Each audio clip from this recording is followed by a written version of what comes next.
Hey, what's up? My name is Heike, and this is probably the most in-depth video that you're gonna find on webinars on YouTube, right? We've done multiple six figures, hundreds of thousands of dollars selling high-ticket info and consulting through webinars. And in this video, I'm not just gonna show you like a Miro board overview, okay? I really spent the past week putting this whole thing together. I'm gonna show you every single step of a profitable webinar funnel, step by step, in depth, okay? As detailed as possible, as you could imagine. So we're talking about the webinar script, we're talking about the financial model, we're talking about running ads, okay? The entire process of scripting out and running the ads, organic traffic, pre-webinar nurture, everything you could imagine step by step. I have no idea how long this video is going to be, but it's going to be very solid, and you're going to have timestamps below this video so you can just jump to the parts that you need. I really designed this like a full course that I could charge for, and I'm even going to use a real case study for illustrating each step, right? That we're actively scaling up. We've done multiple six figures over the past couple of months with this offer right here. I'm gonna use this case study to show you examples while we're talking about like the fundamentals. For example, how to script out the webinar. I'm gonna show you some example slides. The webinar ads that have performed well for this offer right here. I'm just gonna use it to illustrate every single point step by step, so you have an actual example that you can use to see what works. And by the way, when I say this is the most in-depth video that you're gonna find on webinars, I really mean it, right? We can go on YouTube right here live. You're not gonna see a video like this. So let's get straight to the point. So why should you run webinars? Okay, quick introduction. Trust is at an all-time low. Okay, as you can see right here, it's big, it's red. Let me make it even bigger. Trust right now is at an all-time low. People have seen so many info offers come and go.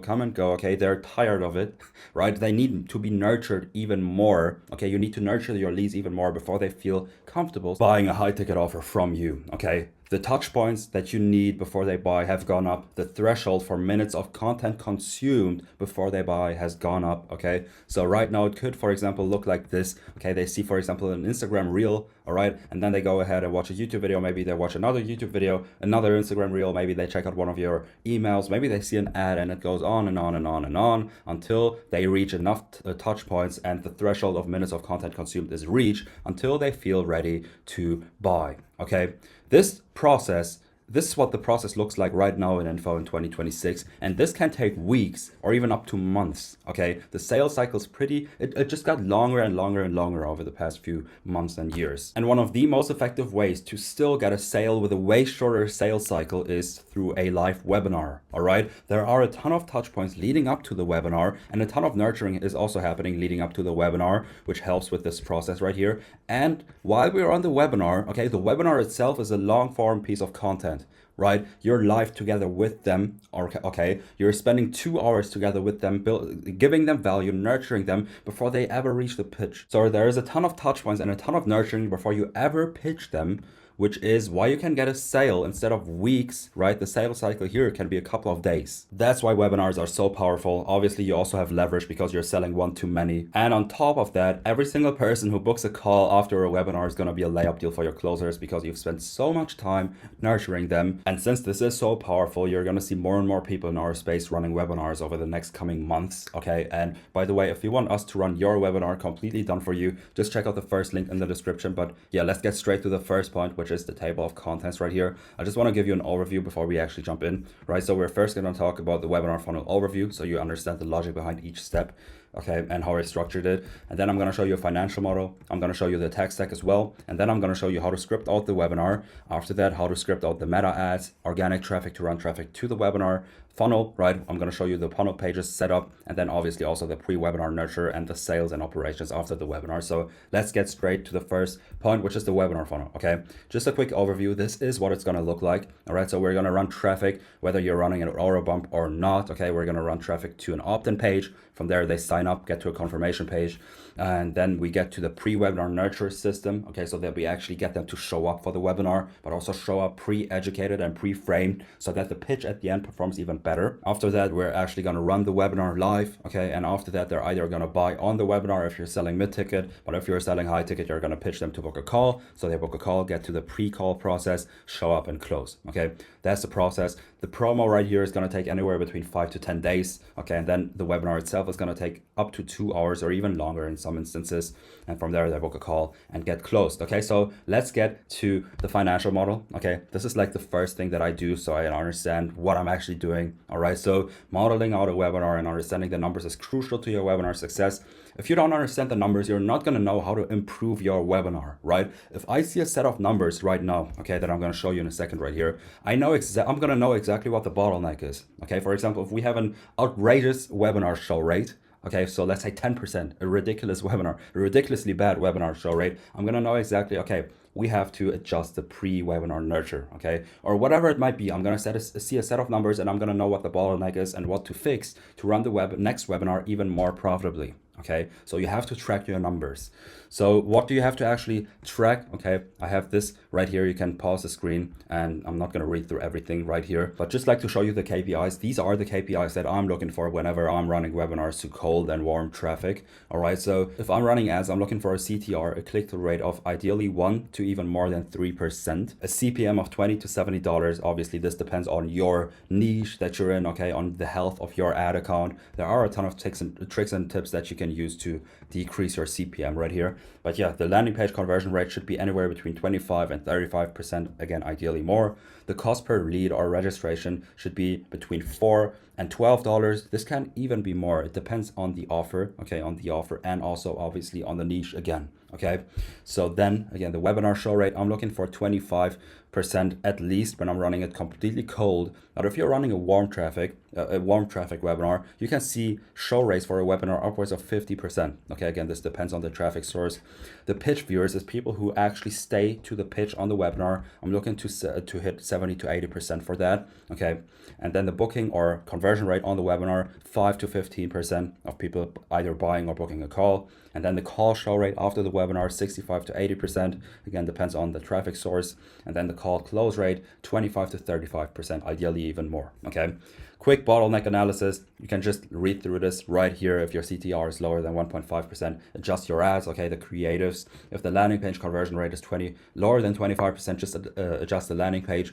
So yeah, you can pause the video, read through this. This is the bottleneck analysis. But with this being out of the way, and obviously also the tech stack, you can also pause the video and check out the tech stack right here. So with this out of the way, let's get to the meat of this whole presentation, which is first of all the webinar script. I always like to start with the webinar script before I actually set up the marketing assets like the ads or the pre-webinar nurture. So I have an idea what I'm actually marketing for.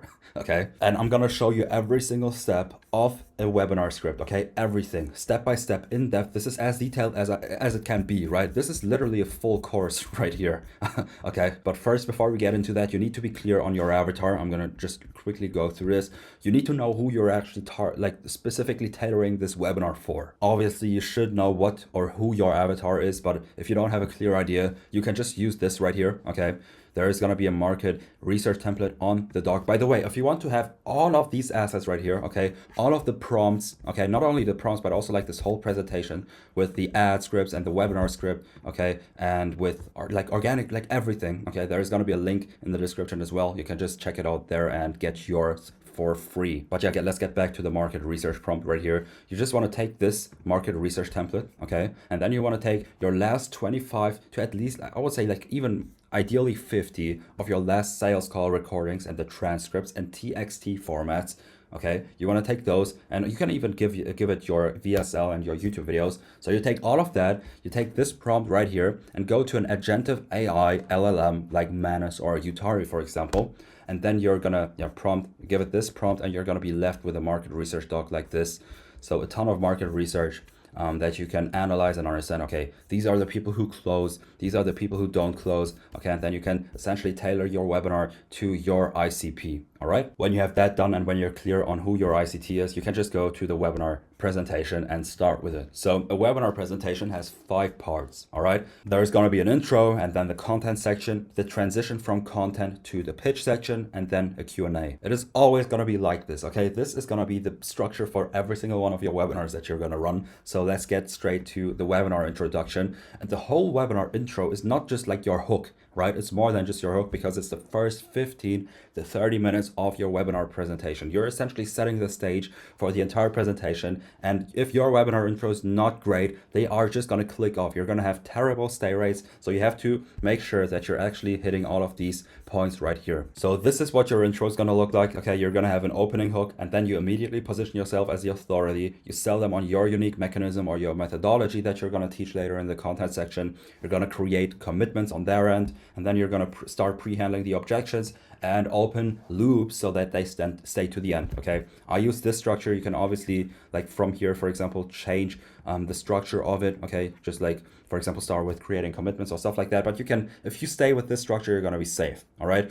So let's start with the opening hook right here. The hook is not just about getting their attention. Obviously, everyone can get their attention. If you do something stupid, you're going to have their attention, but you also want to create a deep desire for them to stay and find out more. Okay, that's what your hook has to do, right? And there are obviously multiple ways you can structure or script out a hook, but what the main keyword here that applies to each one of those hooks, okay, is a pattern interrupt. All right, your audience may have seen many boring webinars before, just like stupid webinars. They have pre-built beliefs on you, okay, because first of all, you're selling info, maybe, right, or a consulting. They have pre-built negative beliefs about you if they don't know you yet. They have pre-built negative beliefs about webinars themselves because, again, they might have been on a boring webinar before, okay. They have maybe like pre-built beliefs on your methodology, everything. Okay, so what you have to do is you have to interrupt the pattern and shatter those beliefs immediately. Okay, you have to immediately prove them that this is not just another webinar. And if you do that, you're going to be set up for a good hook. Okay, so there are, again, multiple ways you can write a hook. There's going to be a big promise. So you can start with a big promise. Okay, what's the promise of the webinar? You can start with a story hook, a contrarian hook that I'm going to show you an example of, etc. Okay, but my favorite by far is live proof. Okay, live proof and transitioning to why they're here. I love this one, okay, because it is a pattern interrupt and it immediately shows that you are the authority essentially that they should listen to. Okay, for example, if you're selling a BizOp offer, which is this example that I wanted to show you, it's an AI app mentorship offer that we're gonna use throughout the whole video right here. In that instance, we showed them a live dashboard in Stripe. Okay, we literally logged into Stripe. That was the first slide, not even a slide. We just started out by showing them the live dashboard in Stripe, just like going around, refreshing the page and all of that stuff. And that's how we created a pattern interrupt. Okay, we were doing that for the past couple of minutes. We were waiting for people to join. We were just talking about it, engaging with the chat, showing them the Stripe dashboard.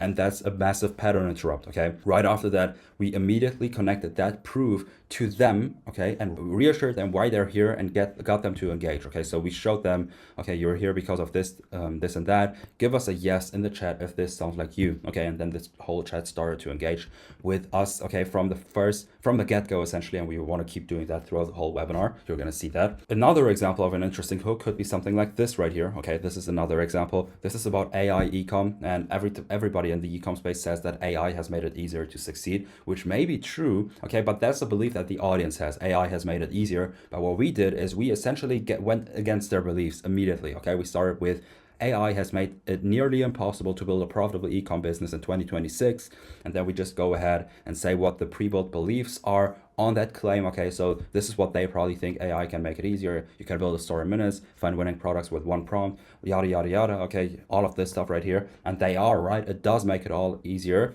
which is why the competition is higher than it's ever been. Okay, which means if you're running the old model and doing it like everyone else, you're not going to succeed. Okay, and then we go ahead and explain that route. This is another way you can create a pattern interrupt. Both hooks get to the same strategic goal, which is breaking the audience's expectations. Okay, it's a pattern interrupt, and then they're gonna be in the state of, okay, whoa, this is different shit. I need to pay attention. That's what you're trying to do with your hook. Okay, but again, my favorite is the live proof and then reassuring why they're here. This performs extremely well. So now that you have their full attention, okay, through your hook, we need to show them immediately why they should listen to you. Okay, you have to position yourself as the authority as fast as possible in order to them actually committing to the webinar and watching the whole thing, and then later on buying, right? So obviously the first slide was literally us showing proof and showing that, right? But that's not the only thing that you should do, okay? So there are two ways. First of all, you can show proof, which is one showing your own results, which we just did, and then also showing testimonials, so your clients' results and what other people are saying about you.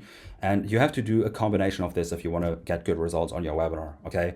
And the keyword here is showing, not just telling. So don't just say my AI app business has made $5 million in the last month without showing them proof, right? Show them the proof, show them the live Stripe dashboard, show them as much proof as possible, okay? Again, the goal is to position yourself as somebody they can relate to, but still look up to, okay? So you have to show them multiple styles of testimonials and results, okay? You don't just want to leave it at the live proof hook that I showed you earlier, right? There are multiple ways you can show proof. So you can show historic results. Again, you can show recent results.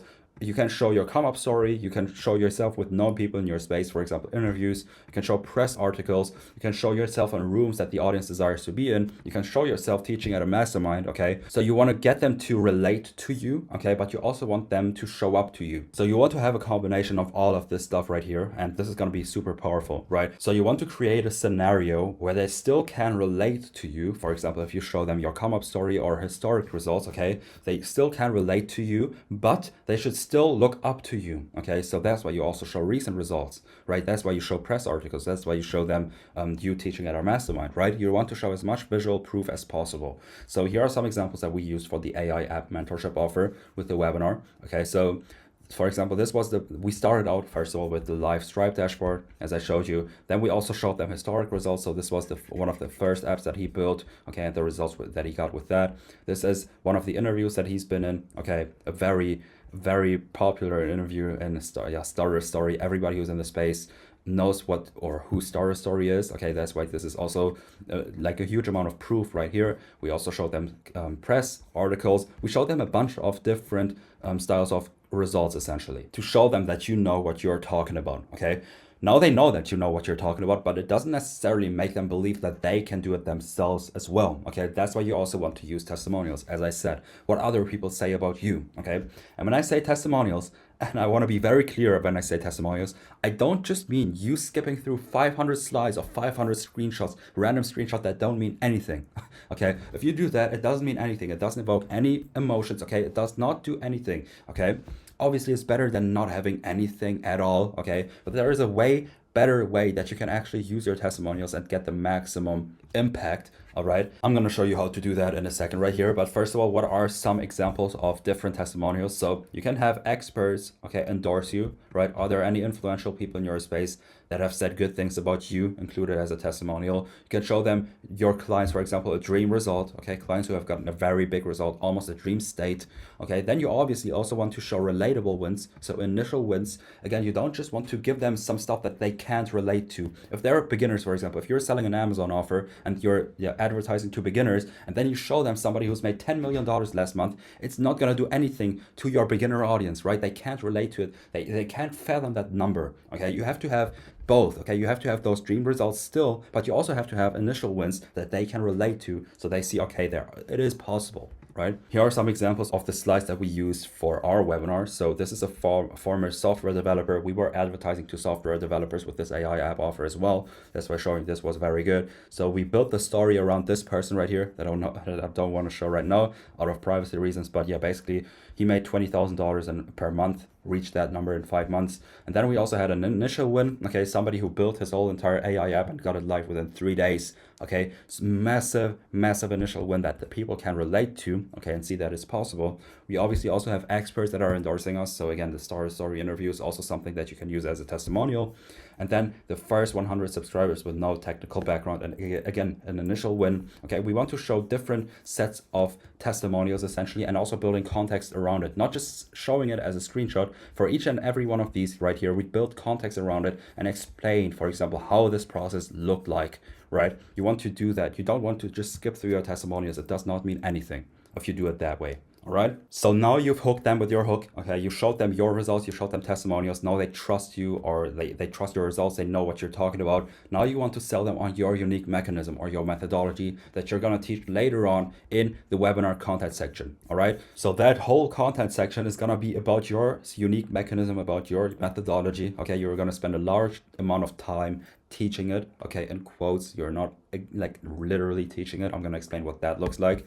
So before doing that, you have to make sure that the intro sells them on the idea of your unique mechanism before we jump into the content section, okay? So for example, why should they even care about AI apps? Why does it make sense to start an AI app? Why AI agencies? Why Amazon, okay? Give them logical and emotional arguments as to why your unique mechanism makes sense. Okay, so this is what we did, for example. Okay, so we said, and honestly, a couple of years ago, I would have told you that building AI apps is a very hard business to get into, right? You need a good amount of upfront capital to get it built out, launched, and also a marketing budget to scale it. But now with AI and short form platforms like TikTok and Instagram, it's become one of the best opportunities in the market. And then we go ahead and explain why it makes sense. Okay, we show them the AI gold rush. We show them all of these press articles. We show them how you can vibe code your entire app in a couple of hours with these tools. We show them how you can go viral and get downloads through organic traffic essentially for free. And then we also showed them proof with with paid ads and all of that stuff. So you're essentially selling them on your unique mechanism, okay, on the idea of your unique mechanism or your methodology, whatever you're teaching in the content section. Okay,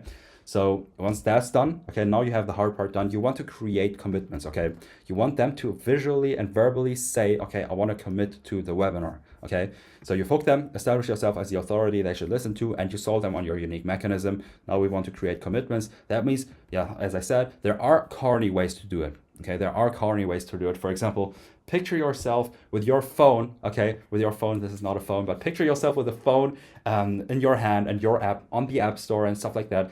I like it still works. It obviously works, by the way. Okay, but I think it's corny. I don't like these like fully emotional ways of creating commitments. I like to do it more logically. So logically, getting them to commit to the webinar. So here's what you could do. Okay. For example, this is what we do. The chat is going crazy when we do this. Okay, they're engaging like crazy. So yeah, it works, and our stay rates are very, very solid. So we say, now I have a little request for you. Everyone you just saw paid me thousands of dollars to learn what I'm about to share with you today for free. Okay, then we show some. You can actually show screenshots of them paying you, or also, for example, if you have like consultation calls that you're charging for, show that as well. Okay, it's a well-known psychological principle. When people pay, they pay more attention. You can also show an analogy right here and go into an analogy to actually get the point across. So here's the deal. Pretend you just paid $5,000 for this free training because the insights I'm about to share are worth at least that. If you actually pay attention and use them, sound fair enough? Put a yes in the chat. We get them to engage. Everybody's saying yes, yes, yes, yes, yes. And then we say, okay, so put away your phone, grab a notebook and take notes. We're covering a lot today. I'm now going to show you how this model works step by step. Then I'll make you an offer at the end to help you implement it. Sound good? And then they again say yes. See how we set up the offer right here? Okay, we're already planting the thoughts in their head that we're going to make them an offer at the end and ask them if it's cool to do so. And they literally say, yes, please pitch me. Okay, we're already setting that up.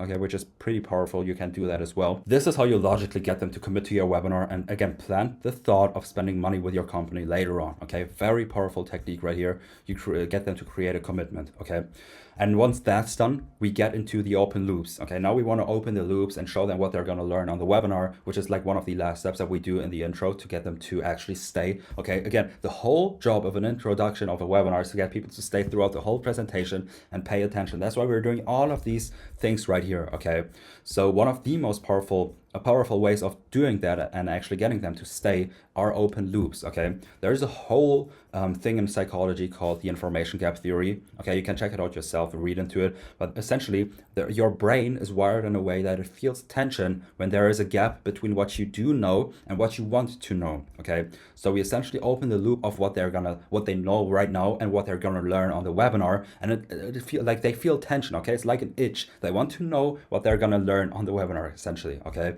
so that's why we use stuff like this, for example. So we're gonna have 5 slides of this right here. On this free training, you're gonna learn, and then we have bullets right here, the 3-step validation framework I use to find winning app ideas in minutes, how to build fully functional AI apps for under $1,000 without writing a single line of code. We have 5 slides of these, and this is how you open loops and get them to stay to the end, to get closure essentially. Okay, to relieve that itch, that tension that they have between what they do know and what they want to know. That's why we use open loops right here. Okay, now this is how we structure a webinar, and just a quick thing right here, pre-handling objections. This is not a separate section in the intro, okay, but it's still very important that you sprinkle it in throughout your whole webinar. Remember the avatar research doc that I showed you in the beginning, right, with all of this stuff right here? You're going to read through this and you're going to have all of the objections that you're getting on the sales calls, right? And you want to handle every single one of these objections before they get to the pitch, right? That's the whole goal of a webinar. You want to get them to the pitch, and when they get to the pitch, they should not have any objections anymore, okay? You do that leading up to the webinar in the pre-webinar nurture, and then you obviously also want to do that in the webinar essentially as well. And by the time they actually get to the sales calls, okay, there are gonna be layup deals for your closers. Your closers are gonna have the easiest closes ever because you literally spend 2 hours together with them, handling every single one of the objections that people are having in your space. Okay, that's why you have to pre-handle the objections and handle the objections throughout the whole webinar. Okay, for example, for building AI apps, there were 3 objections as an example that we were getting, which is 1, I can't code, I can't build an app. It takes too long to build an app and make serious money from it, and I don't want to spend $10,000 on a shady developer, or some people also have been burned on developers. And here's how we handled all of these 3 objections with 1 testimonial. Okay, so this was the testimonial that I showed you earlier. We essentially again built context around this as well, but essentially he got his he can't code, okay, and he got his app live within 3 days, and he started making money. Okay, that's how we handle all of these objections right here, without actually like literally saying, okay, without literally saying you can code, you don't need to code and stuff like that. This is how we nonchalantly handle all of these objections with 1 testimonials. Okay, or another one was I need a unique and never seen before app idea to make money. This is how we handle that objection. Okay, you want to make it nonchalantly. This is not a separate section in your webinar. You want to do it throughout the whole entire thing. Okay, so this is the webinar intro, right? You have all of the ingredients that you need to run to write a profit or very solid webinar intro. Again, a webinar opening hook, okay? Then positioning yourself as the authority straight away, right? Selling them on the idea of your unique mechanism, creating commitments, and then pre-handling objections and showing open loops. Right, this is how you script out a very solid webinar intro. And once that's done, you're gonna have all of their attention. They're committed to staying throughout the whole thing. Okay, so now we get to the webinar content section. The webinar content section, okay, I have this right here. Teach the what, not the how. I'll say it again. I'll say it all over like the entire time in this whole section. Teach the what, not the how. All right, the content section is all about like teaching your webinar or teaching your methodology or your unique mechanism, but you have to be careful. If you don't teach enough, okay, you don't show your expertise and people won't buy. Okay, simple as that. If you teach too much, okay, and share too much information and give them too many details, people will get confused and again won't buy. Okay, there is a fine line, a sweet spot that you need to get to when you're teaching in the content section. Okay, and the higher quality your content section is, the more people will buy. Okay, for the AI apps offer, the content section was so good, people started asking about mentorship 45 minutes into the webinar. It was actually funny. Let me show you how that looked like. So check this out. I was recording this while we were on the webinar. Okay. Well, I guess the people like the value section of the webinar. Saying they are. Check this out. So they are saying you're sharing more than what others are sharing in intro webinars. He's a very generous guy. True, Steven is a gem. Okay, he shares so much. And then they're already asking us, like 45 minutes in, they're already asking us, yo, I want to learn from you. Okay, do you have mentorship? Okay, what's the price? I want into the mentor. We didn't even work. This is crazy, bro. Like they were already asking us, I want to learn from you. Do you have mentorship? Let me know what's the price. I think you have to, all of that stuff. So it was funny. If you have a good content section, people are gonna buy. That's how crucial your content section is in the webinar. So let's get straight to it, okay? So what you want to do is you want to break up your content section into 3 to 5 points, okay? I like 3, you can do 5. Don't do less than 3, don't do more than 5, okay? 3 to 5 points, right? If you have less than 3, you probably merge 2 points together, okay? If you have more than 5, you should merge a few points together to get to a bigger point. As an example, this is what we use for the AI app offer that we used. So app ideation, app building, app marketing, and scaling. So this is how we did it. And this is like, you have to have a logical flow in this. Like it must logically make sense how you structure it, okay? Because for me, it's easy to go from app idea to building out the app, okay? So now that we have the app idea, let's go ahead and build the app. Or it's also easy for me to say, once the app is built, let's get into marketing and scaling the app, right? It must make logical sense, okay? The flow between those points. So now that you have structured your points, okay, you'll start with context, okay? This is how we're gonna get into, like, I'm just gonna break down how we essentially break down each one of these points right here, okay, in your content section, right? The point, you'll start with context, okay? You'll start by explaining why that specific point matters and how important it actually is, okay? You essentially rehook them after each point, okay? Each point right here has its own intro hook, right? You're hooking them and rehooking them all the entire time essentially, and opening the loop, okay? Again, open loops mean that people pay attention, okay? So you want to set the stage before you get into the nitty-gritty of your teaching section, okay? So for example, here's an example how we did it, right? For the app ideation process. App ideation is one of the biggest factors in your app success. If your app idea isn't validated, you're never going to make serious money with your app business. And that's where many app founders are stuck. Maybe you're asking yourself questions like, I don't have an idea yet, where do I even start? I have millions of ideas, which one should I go for? What if apps with my idea already exist? Is my idea saturated? No matter where you are right now, after this section, you'll have complete clarity on your next steps. And then we go ahead and again, build even more context and even more open loops. How did I know that people are asking these questions? Again, market research. We have this doc right here, this massive doc. Okay, use that prompt. Okay, again, go to the YouTube description and get your entire presentation right here for free, and get these prompts and build out this entire thing for yourself. Okay, so this is how we set the stage for point number 1 in the content section, which is app ideation. Again, we hooked them in to pay attention. Okay, you can even use testimonials like here to give context around how important that specific point is. Okay, so I just added this in. This was what we used for the app building process. Okay, the point number 2, app building. Again, people were like asking themselves, okay, I cannot build the app, okay, I don't know how to code and stuff like that. So we actually used the testimonial in the intro of that second point, okay, to handle objections, open loops, set the stage, rehook them. Okay, this is like how powerful testimonials can actually be. So you don't want to just skip through them, build context, use them everywhere you can. Okay, that's how you can set the stage for each one of these points right here. Okay, so setting the stage and hooking them in the points will come very natural to you. Now once the stage is set and you hook them after each and every one of these points, 3 to 5 points right here. Okay, once the stage is set, you will go into the actual teaching section. Okay, and this will come very natural to you. What I like to do is to either teach within steps. Okay, so step 1, step 2, step 3, or like a checklist. All right, so for example right here was find a real painful problem your app can solve, validate the idea with marketplaces and tools, and then run quick demand tests. Okay, this is how we structured point number 1, which is app ideation. We had essentially steps within the main step. Okay, as you can see right here, this was like the 3 main steps of the entire content section. And then if we go to step 1, that main step had 3 steps in it. Okay, does that make sense? All right, now once you have that, the question is, how much teaching should you actually do in the teaching section, or in the content section, not the teaching section? How much teaching should you do in the content section? I get this question so many times. Okay, so first off, you're not creating a course module. Okay, you're not creating a course module. Very important. Again, you are not creating a course module, right? You don't want to share every single detail. You don't have to, and you should not. Okay, because if you do that, again, you're gonna confuse people. They're not gonna pay, right? You want to sell them on the bigger picture and get them to buy into the picture of into it, and then picture themselves doing it themselves. Okay, you want to sell them on the idea. You want to teach them the what. Okay, you want to sell them on the what. You don't want to actually show them how you can do each step. Okay, so you get them, again, as I said, you sell them on the what, not the how. You basically want to get to a point where they see that it makes sense and it is possible to do it themselves, right? But it also shows them that it takes effort, but you also want to show them that it takes effort, and doing it alone might cause many problems. Okay, you want to sell them on the bigger picture, right? You want them to buy into the bigger picture and picture themselves doing it.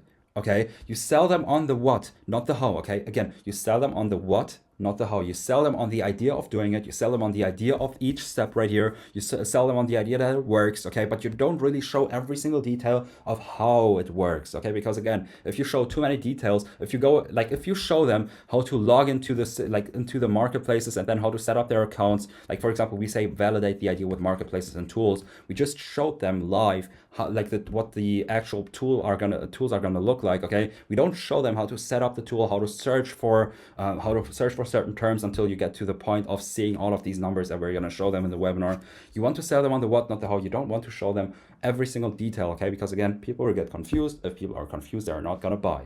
Okay, you basically want to get to a point where they see that it makes sense and it is possible, and they get all hyped up and all fired up, and they engage with the chat, and they're super, like, you probably have had it yourself at some point. Okay, you're like, okay, I want to do this, I want to get into it, right? You want them to get to that point, but you also want them to understand that it still takes effort. Okay, and doing it alone might cause many problems. Okay, So that is the gap that you capitalize on later in the pitch, okay? They're going to be all fired up. They're going to see that it's possible, but they also know that if they do it alone, it might cause many problems. That's the gap that you use to capitalize on later on in the pitch, okay? You show them enough to believe it works, to see themselves doing it, and to feel a little bit of, I need help with that, okay? So what that means for you is, you want to keep it high level enough to be clear and not confusing, but and you also want to show them that it's doable, but not necessarily completely easy to do it alone, okay? With this in mind, you're an expert, okay? You know your space, okay? You know obviously your unique mechanism. You understand your methodology. You will know what makes sense to include and what's just a useless detail that is not going to sell them on the bigger picture, right? You will understand what that means if you actually script out the whole webinar. And yeah, so I'm not going to, like, obviously every single content section is going to be different. So I'm not going to show you like the whole content section of this AI app mentorship offer, because it's not really going to help you. Just understand that you want to sell them on the what, not the how, and you want to leave out useless details, okay? And here are some more pro tips, okay, to consider while putting together the content section, right? So you want to set up your offer bonuses. So later on, we're going to talk about the offer here in a sec, right here, how to set up your current offer for your webinar and make it webinar ready, okay? But you want to set up your offer bonuses. For example, in the AI app offer that we're talking about here, we showed them how crucial influencers are for growing an app business, okay? So you have all these influencers on TikTok or whatever, and they're posting about your app, and then that drives downloads to your app, okay? You want to show them how important that is, but also how difficult it actually is to get in contact with these influencers and bigger influencers. For instance, like, it's very hard to get them to post for an app that is fairly new, okay? And we again show them how important influencers are. We show how difficult it is to actually get a hold of them, and that's a setup for the pitch, because in the pitch section, okay, they're going to understand how valuable influencers are, but understand that they won't immediately find them. And in the pitch section, okay, one part of the offer is that we're going to give them free access to a $500 a month tool that lets influencers compete for their app as a free bonus, okay? So they're essentially going to get a $6,000 like per year tool that gets influencers to line up for their apps and post for their apps, asking to post for their apps, okay? You'll see how we set up these offer bonuses right here. So we essentially explain in the content section how important influencers are, and then we show them, okay, you're going to get this $500 a month tool for free, okay? That's how you set up the offer and make it perform even better. You also want to handle objections while you're teaching, okay? Self-explanatory.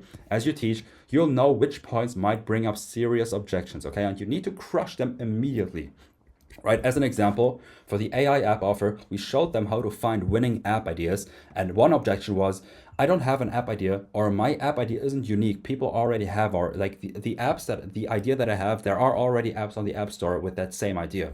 So we gave them 5 examples of stupid and boring app ideas. For example, there was one app that helped people get taller, which is impossible, by the way. All right, so I set that up to explain how stupid apps are still making money. Right? I showed them stupid apps are still making money. You don't need a unicorn app idea to succeed. And then I also showed them a real case study of, okay, I showed that in the intro section right here. So we essentially showed them his last app, which was helping people to quit vaping, right? Simple idea. All it did, the app literally just counted how many puffs you took, right? And it ended up becoming a seven-figure business that I exited, right? Was the idea revolutionary? No. Were there competitors already doing the exact same thing? Yes. Did it still work out? Yes, and you'll see why in a second. So we handled the objection in the content section. As you can see, this is phase 1 app ideation. We handled that objection with literal live proof of his own app, okay? And then we opened the loop to show them, okay, this is how it's gonna look like in the end, okay?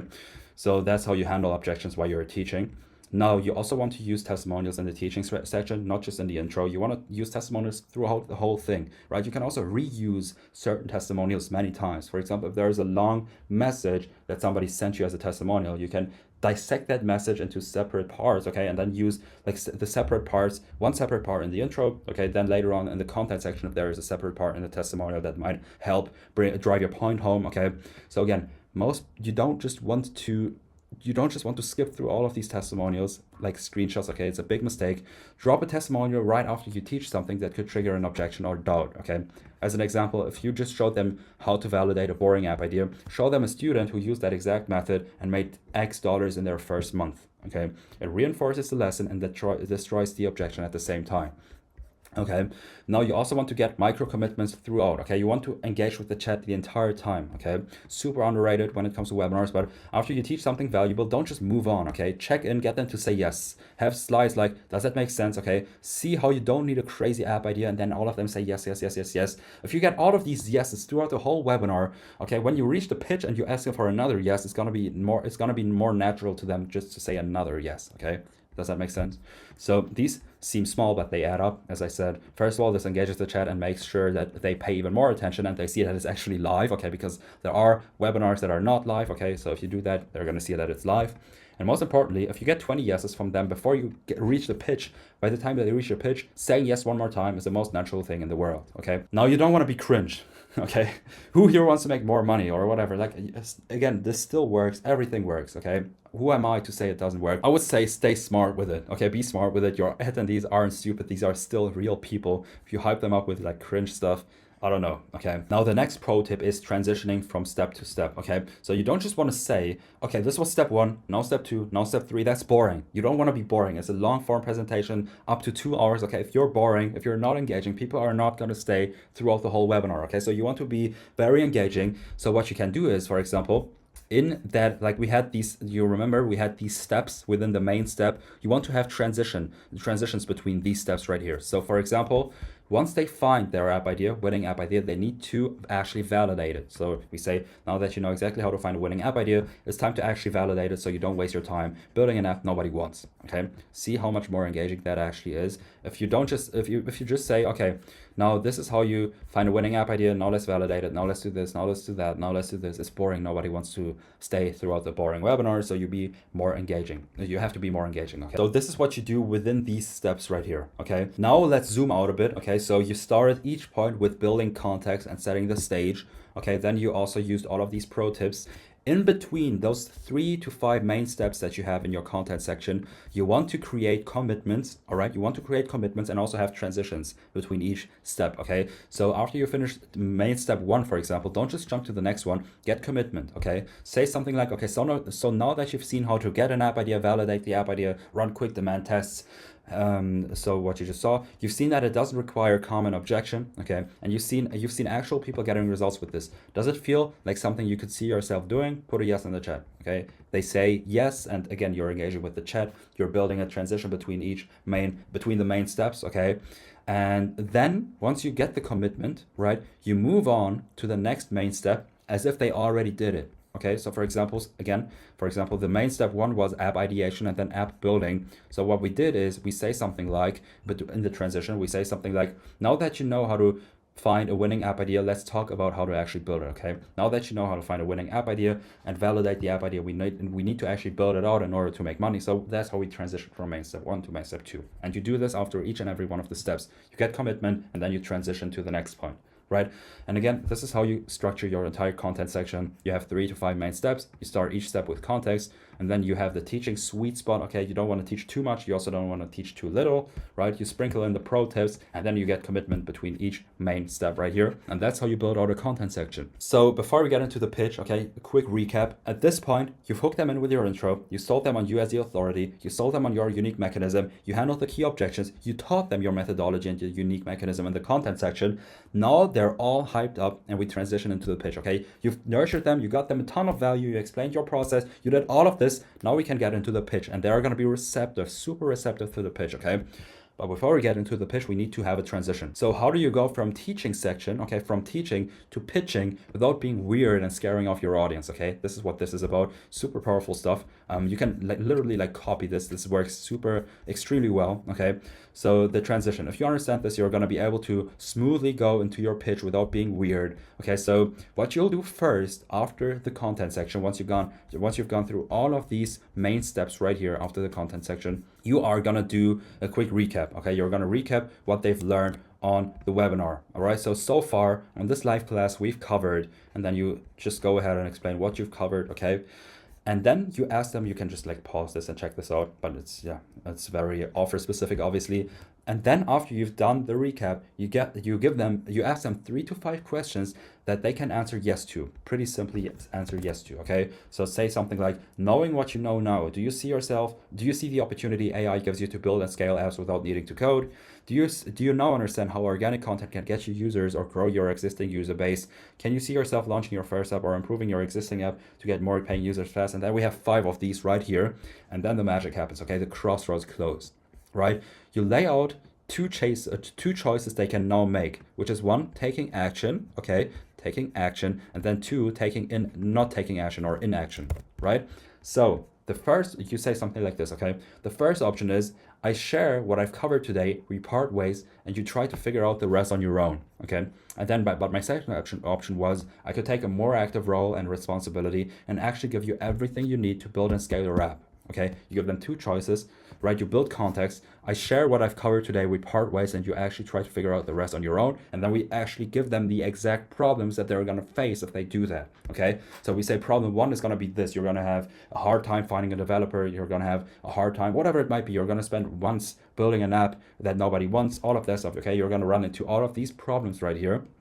Okay, but I also had a second option. Okay, I didn't want you to actually get into these problems right here. So I also had a second option, right, which is I could take a more active role and responsibility and actually give you everything you need to scale your app. Okay, you want to logically justify why you're pitching them. Okay, you want to justify why you're pitching them and be smooth with it, right? So again, my first option was this. You're going to run into all of these problems. I did not want that to happen. That's why I wanted to give you the second option, which is me helping you, right? That's how you can set up the crossroads close right here.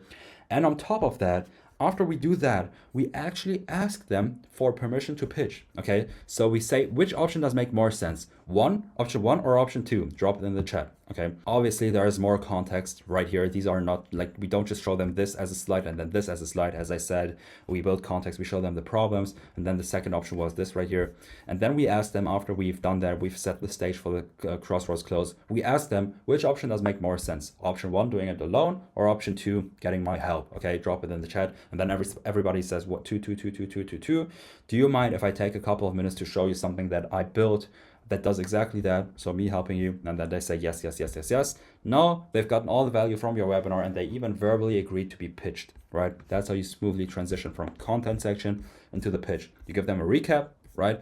You ask them 5 questions that they can answer yes to. You set up the crossroads close. Okay, you give them the first option, doing it alone, and then showing them all of the problems that are going to happen. And then you say, my second option was this. Okay, which option does make more sense? Do you mind if I share what I have built for you? Okay, that's how you transition into the pitch.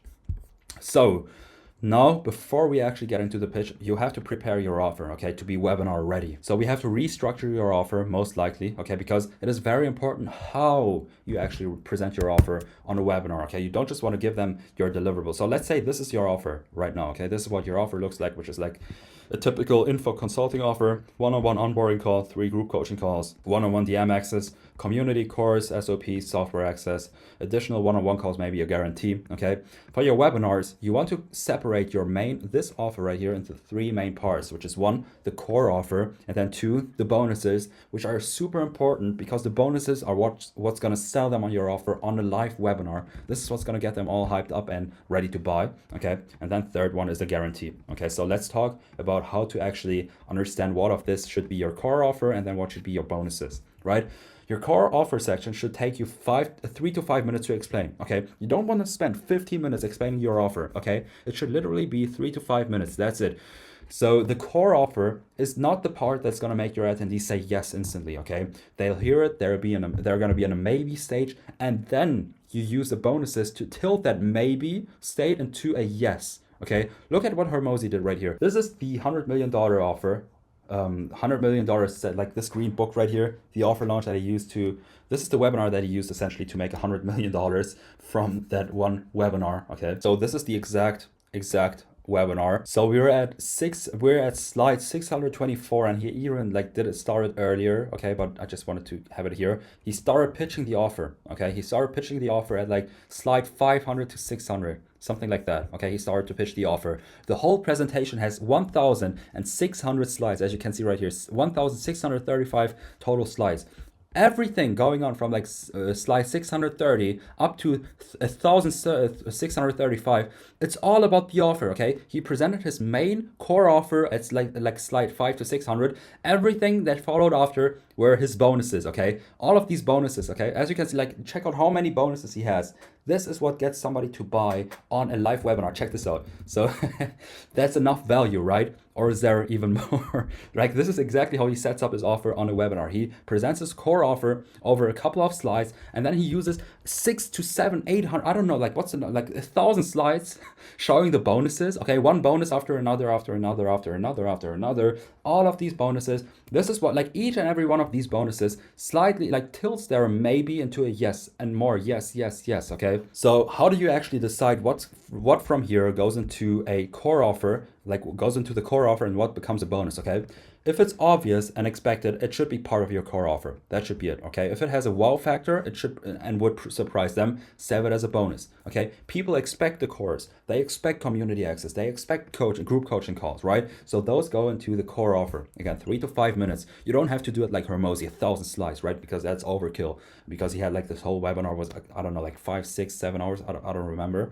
But yeah, you basically, everything that people expect, they go into the core offer and should take you like 3 to 5 minutes to explain. You mention them, you make them sound good, you give them some context, and then you move on. But something like free access to that $500 a month software tool, which gets them to, again, get in contact with all of these influencers, that's something that would surprise them, okay? Because it's super valuable. Or unlimited one-on-one calls with you personally. We actually did this on the first webinar, which is crazy. But for example, if you have like 3 additional one-on-one calls, that could be something that would surprise them, because people don't really expect that. Okay, those are surprises. Those make people's eyes go wide. Okay, you want that reaction to happen after they've already seen what the core offer is. Again, when you reveal your core offer, they're going to be in a maybe state. Okay, let's look at Hormozy right here. Again, they're going to be in a maybe state, and then you use all of these bonuses to slowly tilt that maybe into a more of a yes. Okay, more into a yes, right? They can see the value from the core section. They know it's a good deal, but they're still on the fence. Now imagine what happens when you start stacking free bonuses on top of what they're already getting. All right, and you frame the bonuses as if it's a webinar bonus, right? Or like a free live training bonus that's just like here as a bonus because you're live right now together with me. Okay, each bonus gets them further towards a yes. So here's how I would like essentially take this offer that I showed you right here, and how I would separate it into these 3 key offers, which is, I would have this as a core offer: one-on-one onboarding call, 3 group coaching calls, community access, and the course. I would use this as a core offer, and then free bonuses: free software access, which is $6,000 a year, full SOP library, access to our development team. So they also wanted to, for example, they didn't want to essentially get in contact with shady developers, right, from overseas, because people like steal money, stuff like that, as you know. Okay, so they were scared to invest into developers. So we gave them access to our development team, okay, as a bonus, right? Super powerful bonus, and people don't expect that. That's why it was part of the bonuses, okay? And then we also had one-on-one DM access to him personally, 24/7, and then unlimited one-on-one calls, which was one of the offers, and now it's 3 additional one-on-one calls. Right, this is stuff that people don't really expect, so we add them in as bonuses. Okay, the core offer is strong as it's like this alone could get them a ton of results, obviously, right? But like this alone should justify the price, and then the bonuses are what makes them okay. This is insane. I'm in. I need to get in now, right? You also have to justify each bonus. So why are you doing this as a bonus right now? For example, access to our development team. They can only take 10 people a month. Okay, like this is, I'm not making this up. They can only take a certain amount of people per month. That's why this is a limited bonus on this webinar, because you're on the webinar with us live right now. You want to justify and explain why each and every one of these bonuses makes sense. Okay, again, check this out. Like, how many slides does he use to explain each and every one of these bonuses? So for example, this with school right here.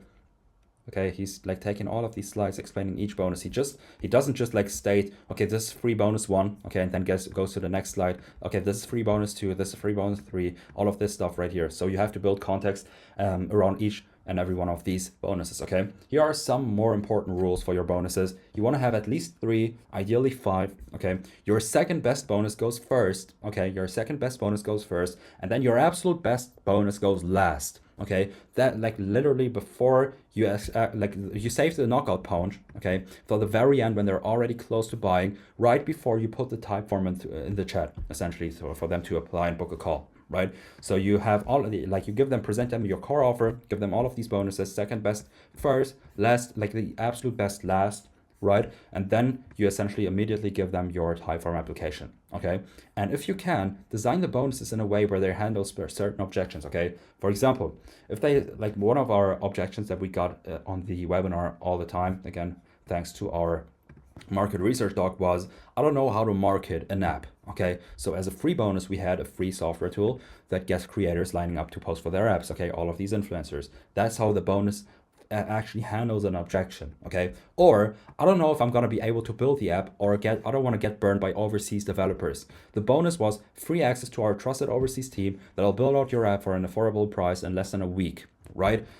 See how that handles the objections, gives them a ton of more value, right? You want to set up the bonuses in a way that they actually handle certain objections as well, okay? Now, the guarantee, which is the last part of the offer. If you have no guarantee yet, I would highly suggest you include it. That's how you're going to stand out in the space, right? And that's how you're going to be able to convert cold traffic. You should be able to go ahead on the streets, talk to a stranger and say, okay, this is the offer. And he should say yes. Okay, that's how good your offer has to be in 2026 to stand out, right? And it doesn't even have to be a money back guarantee. I don't even like money back guarantees because they bring, like, you can't do that, and it's super powerful if you can, okay? But it doesn't necessarily have to be a money back guarantee. It can also be something like, if you do XYZ stipulations, okay, and still don't make your money or initial investment back into the program, I will work with you for free until you are ROI positive. Okay, that's another way you can have essentially a guarantee. So now that we transition from content into pitch, and now that the offer stands, okay, we can actually get into the pitch of the webinar section. Everything we did up until this point was priming them for the pitch, getting them ready to be closed. So now that we talked about how to structure your offer for your webinar, let's get into the pitch section. You'll first start with your core offer and the deliverables and benefits, okay? So I'm not gonna show our offer in this YouTube video, like the exact offer, but you essentially wanna show them your core offer, okay, and build context around it. Again, 3 to 5 minutes. All right, not too much. Don't spend too much time on your core offer. And after that, if you're selling mid-ticket, you drop the price, okay, with a price anchor. And at that point, they'll be at a maybe state. If you don't sell mid-ticket, you don't have to drop the price if you sell high ticket and get them on a sales call with a closer. You don't have to do that. Right, so essentially present the core offer, and then you get into the bonuses, and this is again what gets them to convert. Second best bonus first, best bonus at last. You basically start mentioning one bonus, and then go ahead and thoroughly break down how insanely valuable that bonus is, and they're getting it for free, right, as a bonus. And you basically stack bonus after bonus and convince them more and more. Like, I spend like a tremendous time right now explaining how important bonuses are, and I'm not just doing that for no reason. Bonuses are what is going to make your webinar convert extremely well, okay? You have to have extremely good bonuses, at least 3, ideally 5 or even more, okay? That's what you want to do. And lastly, after you've given them your core offer, after you explained your bonuses, you give them your guarantee, okay? If you do XYZ and still don't make your money back in the program, I'll work with you for free until you are ROI positive, okay? And then you immediately give the call booking link or the payment link or whatever and get them to book a call or buy, okay? If you sell high ticket, you obviously just drop your type form or the survey application, whatever it might be, drop that into the chat and get them to book a call, okay? This is how you structure the pitch section, and now you have almost all of the points done, okay? If we go back to this right here, your webinar is gonna look like this. Intro, we talked about the intro, content, transition, pitch, and now we're at the Q&A section. Super important, okay? Like, I don't know, like most people just like skip through this. Obviously, you don't just put the link in the chat and go offline like after 5 minutes, okay? You're gonna stay on the webinar for an additional 20 to 30 minutes minimum. You can do 45 minutes and people are still gonna be booking calls, right? And do a Q&A section, okay? A ton of applications and purchases will come in while you're in the Q&A section, okay? That's where the majority of your applications are gonna come in and the calls booked, or like the payments and stuff like that. The Q&A is basically a scripted objection destruction session disguised as a Q&A. Okay, so after your bonuses, after your guarantee and your first big CTA, Some people in your audience are still gonna be in a maybe state, okay? Some people are already gonna be go ahead and like book a call, right? But some are still gonna be in a maybe state because they're super skeptical, right? They see the value, but something is holding them back, okay? Usually it comes down to 3 types of objections they'll have at that point, okay, which is money, time, and product specific objections. So here's what you could do, okay? You essentially script out the Q&A section at first, and then you open it up to an open Q&A and engage with the chat, okay? Now, this is what you can do as a slide. Now, at this point, I can see some of you have already applied, which is awesome. For those of you who are still here, I know you probably have a question or two that you want answered before making that decision. So let's take some time and address those right now, okay? And then you go ahead and essentially handle your objections disguised as questions one by one, all right? And after each one, you do another CTA to go ahead and apply. So for example, if you have a product specific objection, which is, I don't have enough time to do this, okay? Can you actually do this if you just have 3 to 5 hours a day, or like 2 hours a day, 3 to 5 hours a week, whatever it might be? Go ahead, script it out on a slide, put that slide on, and then talk about it, okay?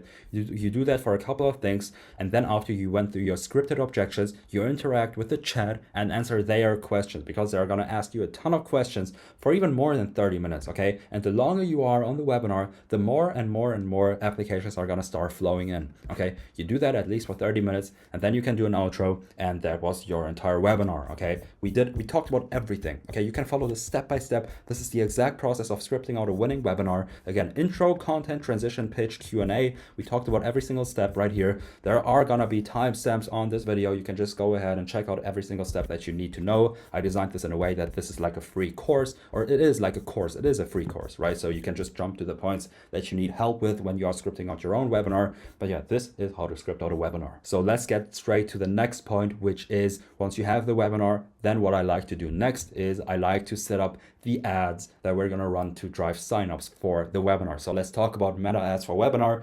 I'm gonna show you the webinar scripts now, and then obviously also the exact campaign structure, okay? I'm gonna show you live in the ads manager how to structure your campaign, okay? So let's talk about all of that stuff, which is super interesting because nobody talks about how to set up the ads and how to script out the ads, okay? I don't know why, but nobody does that. I'm gonna show you example ad scripts that we literally used for this webinar, okay? Actual ads. I'm gonna show you real ads that we used that performed very well for us. You're gonna know how to script out the ads, image ads as well. So let's get straight to the point. So just for some context right here, what we have done now is we have created the entire webinar script at this point, okay? So what we have to do now is we actually have to drive traffic to our actual webinar funnel, okay? So before we get into actually like building out the webinar funnel pages that I'm gonna show you examples of, we're first gonna talk about driving the actual traffic, okay? So meta ads and also organic traffic, specifically YouTube and Instagram, okay? We're gonna talk about both. So let's first talk about meta ads, okay? So why should you run ads? So the way to succeed in info in 2026 is going to be through running ads, okay? 2016 to 2020, okay, that was the time where everyone was running ads. Nobody was focusing on organic, right? And now in 2026, like everyone's just jumped on organic and most people don't even run ads for whatever reason, okay? So they don't focus on ads anymore. And it is like a pendulum, right? It goes back and forth and back and forth and back and forth, which means now paid ads is an extremely good opportunity right now. We're seeing good results in info and consulting with paid ads. Organic is still good and you should still focus on building an organic brand 100% because it's not only going to help you with driving traffic, it's also going to help you even if you're running ads, okay? Organic is going to help you nurture the leads even more. It's essentially going to act like a lead nurture system, okay? Which is also going to compress the sales cycle.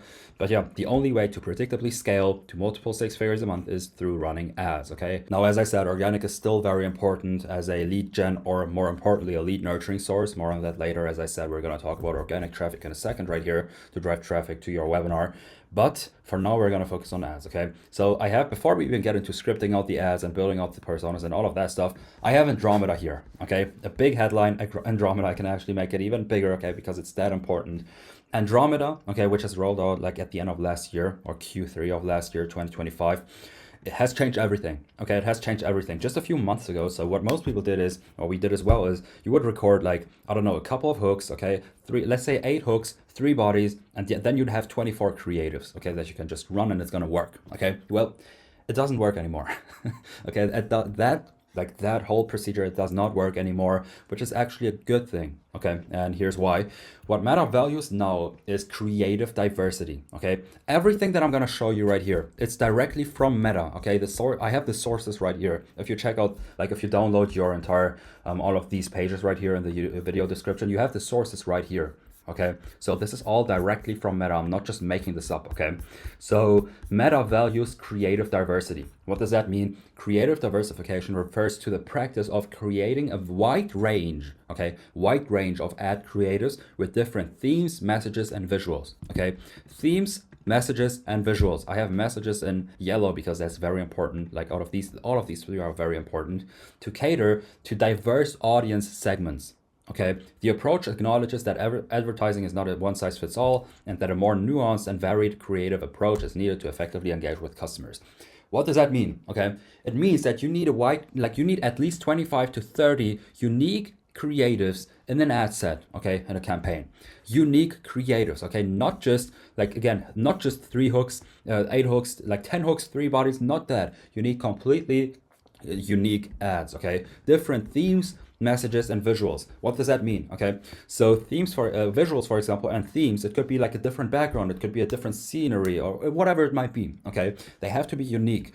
And also the messages. Okay, messages is what I have in yellow right here because this is the most important thing out of all. You could potentially keep the same background and the same like scenery or whatever it might be, and it would still work out if you focus on messaging. Okay, because messaging has become the new targeting. Okay, each ad should be unique from top to bottom and target a specific unique persona through your messaging. Okay, so when I say messaging has become the new targeting, that means that you don't have to rely on interest stacks or like essentially targeting all of these specific keywords and stuff like that. You don't have to focus on that anymore because your copy in the ads, that's gonna be your targeting. Okay, whatever your copy says, Meta's gonna take that and put it in front of the right person. I'm gonna show you how that works in a second right here.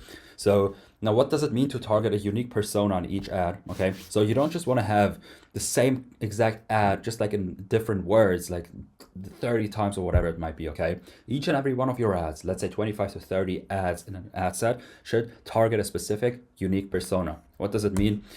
This is from Meta directly. Okay, create new ads with the help of creators and AI tools. Forget the idea of a perfect ad and focus on creating multiple, diverse ad variants with different attributes to reach incremental audiences. Okay, reaching incremental audiences. We're going to talk about that in a second right here.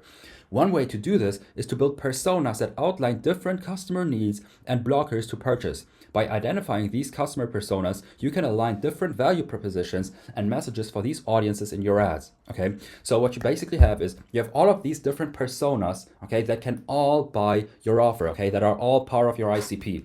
As an example for our AI app offer, okay, that we were talking about the whole entire time. We have, for example, one persona that keeps coming in, which is somebody who has a high paying job, whatever it might be, a random job, and they want to build an app because they've seen all of these app videos, AI app video tools and stuff like that on YouTube, and they want to capitalize on the AI gold rush. Okay, they are likely to buy. They are actually buying our offer. But we also have software developers coming in, okay? Software developers that want to build their apps and they struggle to market their apps, for example. They can build, but they can't market it, right? Two completely distinct personas, okay? But they still both are essentially gonna buy our offer, okay? They are two distinct personas, but both are gonna be likely to buy our offer. That's what they mean, okay? So what's gonna happen is if you have 25 to 30 unique ads in an ad set, okay, and you target all of these different personas that are all likely to buy your offer, okay, Meta is going to take your ad creatives, as you can see right here in this animation, okay, you are going to give Meta all of these ads. Meta has millions of data points about each and every single person that uses Instagram, Facebook, and all of that stuff, okay, so they're going to take all of your ads. They're going to get it into this personalized ad retrieval system, okay? So they're going to analyze the words that you use in your copy for your video ads, for example, or your image ads, whatever it might be. They analyze the words. They understand, okay, this ad is specifically for software developers, okay? So they're going to use all of their ad candidates, okay? All of the data points that they have about the users that are using Facebook and Meta and all of that stuff, okay? They're going to take your ads and specifically put that ad in front of the right person. Okay, that's how powerful AI and Andromeda and Meta has become. Okay, they can literally take your ads and the words that you use in your ads and put it in front of the exact person that you want to reach. Okay, that's how powerful this is, and that's how you have to look at creating ads right now. That's why I wanted to talk about this before we actually get into scripting out the ads. Okay, so you want to first build out your customer personas. Okay, and each persona has different angles that you can use to target them. Right, you don't have to target 30 different personas. Okay, that doesn't work, but you can have, for example, 5 personas, and each of those 5 personas has 5 angles, unique angles that are distinct from each other that you can still use to target the same exact person. For example, we have a software. Again, this is all from, by the way, market research. Okay, you have this doc again. We talked about that in the last section. We have a prompt and the sales call analysis and all of that stuff to identify our customer personas, but you're essentially going to have, as an example, software developers, right? And here are multiple angles that you can use to target that type of person, okay? Which is, for example, mass layoffs at their company, realized job has no security. This is one angle you can write an ad for. Or they watched no-code founders with worse products make more money than them. Okay, that's another angle. They told their friends about their startup idea 2 years ago and they avoid the topic now. Third angle, okay, partner keeps asking. So you have all of these angles right here that you can use to target the same persona, but each of these angles is unique. Okay, it's not the same ad over and over again. You have unique ads. And that's essentially what works right now. Okay, so as an another example, for example, somebody who cannot code, but they have an app idea. Okay, they've been burned by developers and are afraid to hire again. That's one angle. Or for example, they're an older person. Okay, they have business experience. They have the money to invest, but they don't want to code. They don't want to code, right? Simple as that. Or they're currently in development, okay, and they don't know what they're going to do once it's launched. So you have all of these personas, and each persona has multiple angles that you can use to reach them. And you want to have multiple unique ads, okay, unique ads with one angle that are going to target them. Okay, so here's a framework that you can use for that. Identify 3 to 5 distinct personas, different identity groups who could buy your offer. Okay, so for example, if you're selling a copywriting offer, you could target 9 to 5 people who want to like go ahead and build their side hustle business. Okay, but you could also target authors, okay, literal book authors, and say that they already know how to write books, they can write copy, okay, they should run a copywriting business. As an example, completely made up, okay, like off the top of my head, but I just want to give you the example that you need different distinct personas that could both, or multiple personas that all could buy your offer, okay? And step 2, once you have identified those 3 to 5 distinct personas, you want to brainstorm for each persona. You want to brainstorm 5 to 10 angles. Okay, so that angle, the angles could be sub personas, real life situations, frustrations, failed attempts, emotional triggers, turning points, all of that stuff. Okay, for example, sub personas, right? Somebody who is a side hustler with a high paying job. The software developer is a sub persona in that persona, right? And then we have a whole. For example, frustrations, somebody who has been burned by a developer before. Or, for example, failed attempts, they've already tried to build out their app, it didn't work because of XYZ. So you have all of these angles that you can use to target your customer avatar. You can also use these as examples. Okay, you can, again, get this whole document for free in the description. And yeah, each angle becomes its own ad, a completely different ad built around one specific scenario from top to bottom, okay? And that's what's gonna give Andromeda the creative diversity. Again, I'm gonna make this bold. It needs to find different pocket audiences for each one, okay? If you scripted those the right way, you are gonna reach the exact person that you're describing in the ad, okay? That's the whole gist behind it. Oh yeah, and also while you're building out these angles, you want to start by targeting solution aware and like obviously when you're running ads to cold traffic, you're not gonna have product aware people unless you're retargeting or you're running retargeting ads. That's why I would recommend starting with solution aware people first and then going into problem aware. What does that mean? Solution aware means that they already let's start with problem aware. Problem aware means that they already know that they have the problem, aka in our case they need to make more money, but they have, for example, no idea how to actually make more money. Okay, so for example, they're not already sold on the solution, which is AI apps. Right, so they have all of these different business models that they're shopping around for, right? Solution aware people in our example could be that, this is just an example that I'm gonna give you, could be that they already know they have the problem, which is they need to make more money, and they are already sold on, or at least aware of the solution, which is AI apps, okay? Or at least like partially sold on the idea of running an AI app business, okay? Start by targeting solution aware people first, people who are already aware of AI apps and that they already, like who are already aware that they work. All right, and then you go ahead and target problem aware people. Problem aware people is like all of these like typical ads that you see in info and consulting, that you like, if you want to break out of your 9 to 5, this is the best business model that you could go for. like completely stupid and made up. Don't write an ad like this. I'm just giving you the idea. That's what problem aware means. All right. And then solution aware is people who already know that apps can work. Okay. Who already tried building out apps, who already, for example, want to build an app, have an app idea, all of that stuff. Okay. Now you understand how many ads you need. You understand that you need unique ads. You understand how to actually get those personas and all of these unique angles to write the ads. Now let's actually write out the ads. Okay. Video ad scripts first. So now that we're clear on customer performance, it's time to script out the ad. First of all, there is no, I want to really stress this. There is no one way to write an ad. Okay, maybe you follow this structure, okay, and it works out, or maybe you don't even follow this exact structure that I'm going to show you and it still works out. Okay, there is no one way to write an ad. Okay, there are longer form ads that are crushing it, there are short ads that are crushing it, a couple of seconds to a couple of minutes, right? iPhone videos are crushing it, high production videos are crushing it, good background, no background at all, it all can work. There is no one way to do it. Okay, but what I would recommend, especially when you're running ads to a webinar, I would recommend starting with shorter ads. Okay, so 45 seconds to maybe a minute and a half, 2 minutes. Okay, and I would structure it like the following. Okay, hook, body, CTA, obviously. Okay, hook, body, CTA. I'm gonna get into every single component of that in a second right here. And there's one universal rule, as I said, assume in your ads, assume that Facebook will analyze the words that you use in your copy and match it with the right type of person that you want to reach. Assume it. If you're writing an ad for a software developer who's tried building an app but couldn't market it, and you like tailor the entire marketing message in the ad and the copy for that specific persona, assume that Meta is going to reach that persona. Okay, that's how powerful Andromeda has become.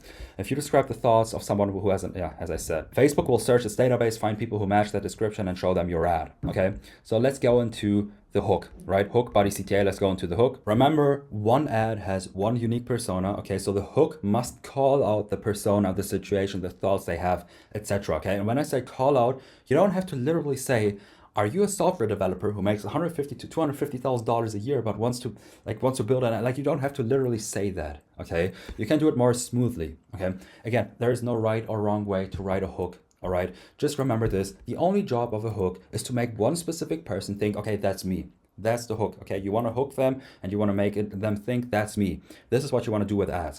Okay, obviously with organic traffic, it doesn't work like that, but yeah, that's what works for ads. Okay, there is no formula. But what there is there are different ways to trigger that feeling of that's me. Okay, here are some examples. You can have a direct call out and it still works. Something like, if you're a developer making 6 figures, but you've got a notes app full of app ideas that you never start, this is for you.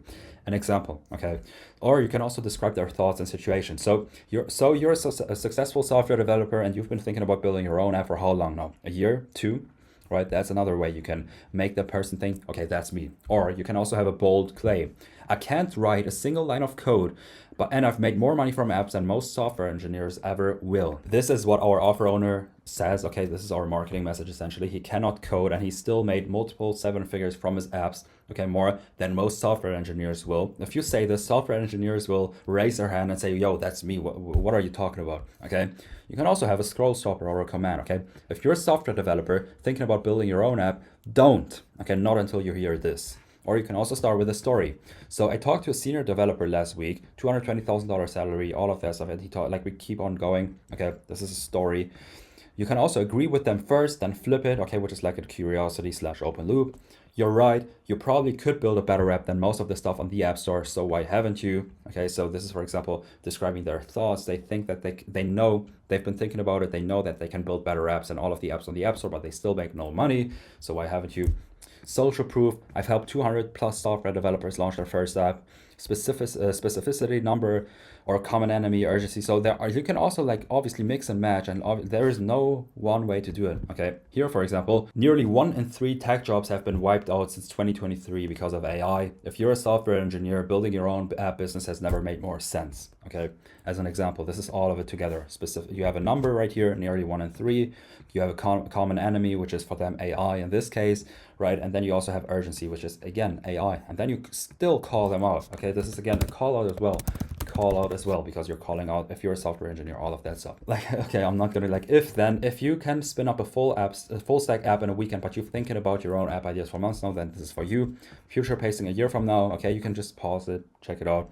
Compare them to someone they're jealous of, us versus them. A no-code founder with a bubble app and a random Facebook ad is out earning software developers with 10 years of experience, and it's not even close. I just gave you so many examples of essentially hooks that you can use for your ads.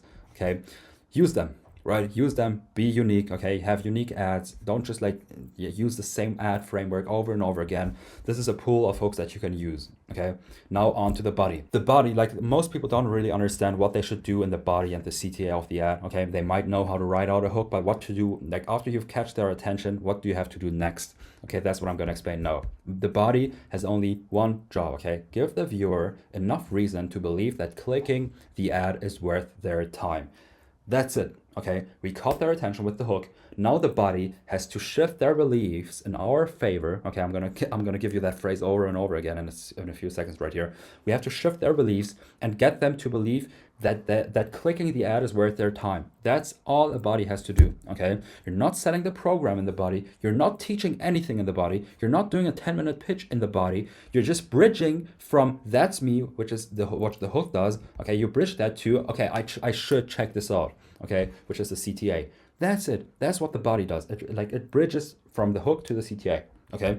For a 45-second to 2-minute ad, that means 3 to 5 sentences, maybe 6, 7 if you're going longer, right? The biggest mistake most people make in the body is trying to do too much, okay?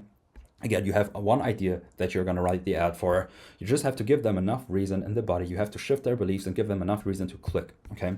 Let's take this hook, for example, and build a body and an entire ad around it, all right? I cannot write a single line of code, and I've made more money from apps than most software engineers ever will. Okay, let's use this hook right here. First, what we are going to do in the body is we're going to reinforce the pain and the desire from the hook, okay? The hook gets them to stop, right? And the first line of the body needs to keep that momentum, right? Okay, don't switch topics, don't do anything, just keep the momentum going, go deeper, okay? Go deeper on what you just said and keep conversational flow. Before we get into this whole thing, okay? AI is not good at writing ads in conversational tone, okay, or tonality. If you use AI to write your ads, it's not going to work as well, okay? You have to write your ads in a way that it sounds natural. You have to have conversational flow throughout your entire ad, essentially, okay? If you don't have that, it's going to sound unnatural on camera. If it sounds unnatural on camera, guess what? It's not going to work because people are going to think it's salesy, right? Okay, so keep conversational flow throughout the entire ad. Okay, so the hook was, I can't write a single line of code and I've made more money from apps than most software engineers ever will. Now we get deeper, okay? And I know that sounds crazy, but right now most software engineers like you are doing the exact same thing over and over. You get an app idea, you start building immediately, spend weeks or even months perfecting it, and then nobody buys it, okay? Again, we've done market research, okay? We've analyzed 50 of our sales calls. We know exactly that this keeps happening, okay? These are their thoughts. Do your market research and you're gonna understand how to agitate the pain, right? So again, we have taken the hook, right? And then we have agitated the pain right here, right? Let's get into the belief shift. So after you think about your belief, think about the belief you want to get them to so they actually click and sign up for your webinar or really anything, okay? So once you agitated the pain or whatever it might be, you went deeper on the hook, you reinforced the hook, okay? And went deeper. You now need to shift their beliefs, okay? They have belief set A right now, okay? And you want to think about what is belief B that I want to get them to, right? So that they click. All right, and then you do that in the body. So for example, in our example right here, their current belief is I need to build the best possible app in order to make money because they're software engineers. They talk about like product all the time, okay, but they cannot market it, right? But marketing is the part that makes money for apps, right? And that's the belief that we need to get them to, right? They need to understand that marketing is the important part of an ad and they cannot do marketing because they're only focusing on the product, okay? And they've never learned how to market an app. And once they understand this, they're gonna click, okay? Because they want to learn more. That's the entire reason right here. As you can see, my desired belief set that'll get them to understand their problem and convert is I need to get better at app marketing if I want to make money. The code doesn't matter as much. Okay, so we want to get them from belief A to belief B. We do that in the body. Okay, so we do that logically. Okay, we justify it. And the funny part is the developers who are actually making money with their own apps, their code is usually worse than yours. Okay, you've probably seen it yourself. You know that you can build better apps than 99% of all of the apps in the App Store, but yet they're making money and you are not. Why? Okay, because they learned how to market their app, market and sell their app before they started building it. That's it. Marketing is the one thing that most developers like you never learn at their job or in school. Now we shifted their beliefs, okay? We got their attention, okay? We went deeper and reinforced the hook, right? And now we shifted their beliefs. Now they understand, okay, marketing is what I need to learn if I want to make money with the ads, okay? So now you introduce the solution, okay? 1 or 2 lines max, what it is, who it's for, and what it does, okay? You're just letting them know that something exists that solves what you just described, okay? I have added proof right here. Here's where you can add proof as well. You can obviously also add proof before it. Again, there is no one way to write an ad. This is like a framework that you can use, okay? So you essentially introduce a solution and proof. You already did it, marketing, and then you basically say, yo, look, my last app did over $1 million in sales last year in 2025, and I can't build anything, okay? I cannot code, I can't do anything. My apps weren't pretty at all, especially in the beginning. Marketing was the only difference between my apps and the ones making nothing, all right? Now they really understand it. They believe, they have seen the proof, okay? Now we get into the CTA. Again, you don't want to overcomplicate it. You have called them out, you have reinforced the pain, you have shifted their beliefs, presented the solution. Now all that's left for you to do is say, go here and get the solution, essentially. So if you can build apps, but you've never figured out how to actually make money from them, this week I'm doing a free live training where I break down the entire process behind my apps, how I validate my ideas before I build anything, how I get my first users, and how I turn them into paying subscribers. Spots are limited, so click the link and grab yours for free, and I'll see you there. Okay, pretty simple. We frame the webinar as a free live training, okay, like a lead magnet. Okay, that's what the webinar essentially is, and the ads, a lead magnet. We frame it as a free live training where they are gonna learn what they need to make money. Okay, that's the full ad example. Hook, reinforce the hook, belief shift. Okay, introduce the solution and proof, and then the CTA. Right, that's the hook. If you want to have this doc, again, go and grab it in the YouTube description.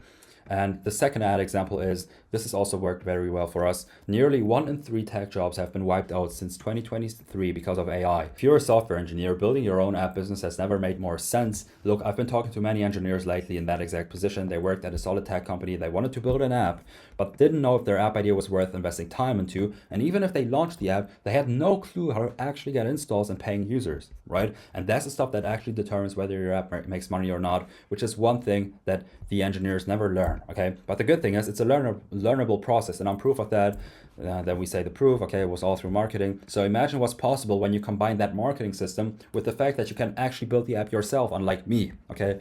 That's exactly what I'm breaking down in the free live training. I'll walk you through XYZ. If you've been wanting to build your own app but didn't know where to start with the marketing side, this is it. Click the link, grab your spot, okay?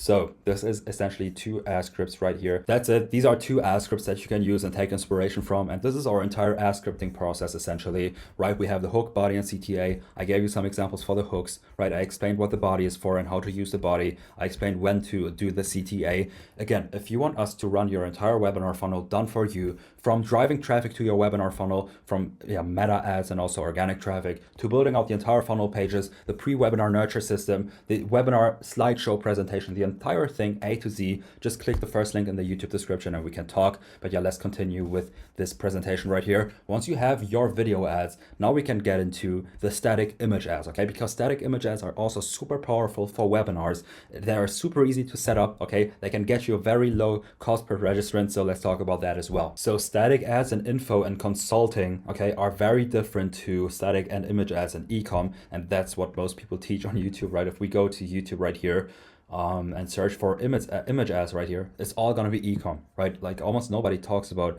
how to actually do image ads for info and consulting and high ticket services. As you can see right here, it's all e-com and e-com and e-com, right? So let's talk about how to actually do it in info and consulting and high ticket services, right? So what you want to have, I'm gonna show you some examples right here. It's super simple.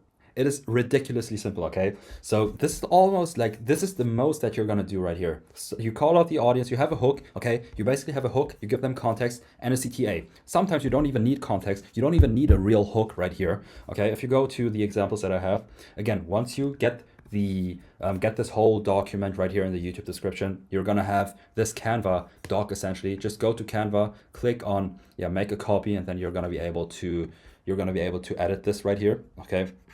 But yeah, basically, as you can see, it's all just like a hook and then essentially a CTA.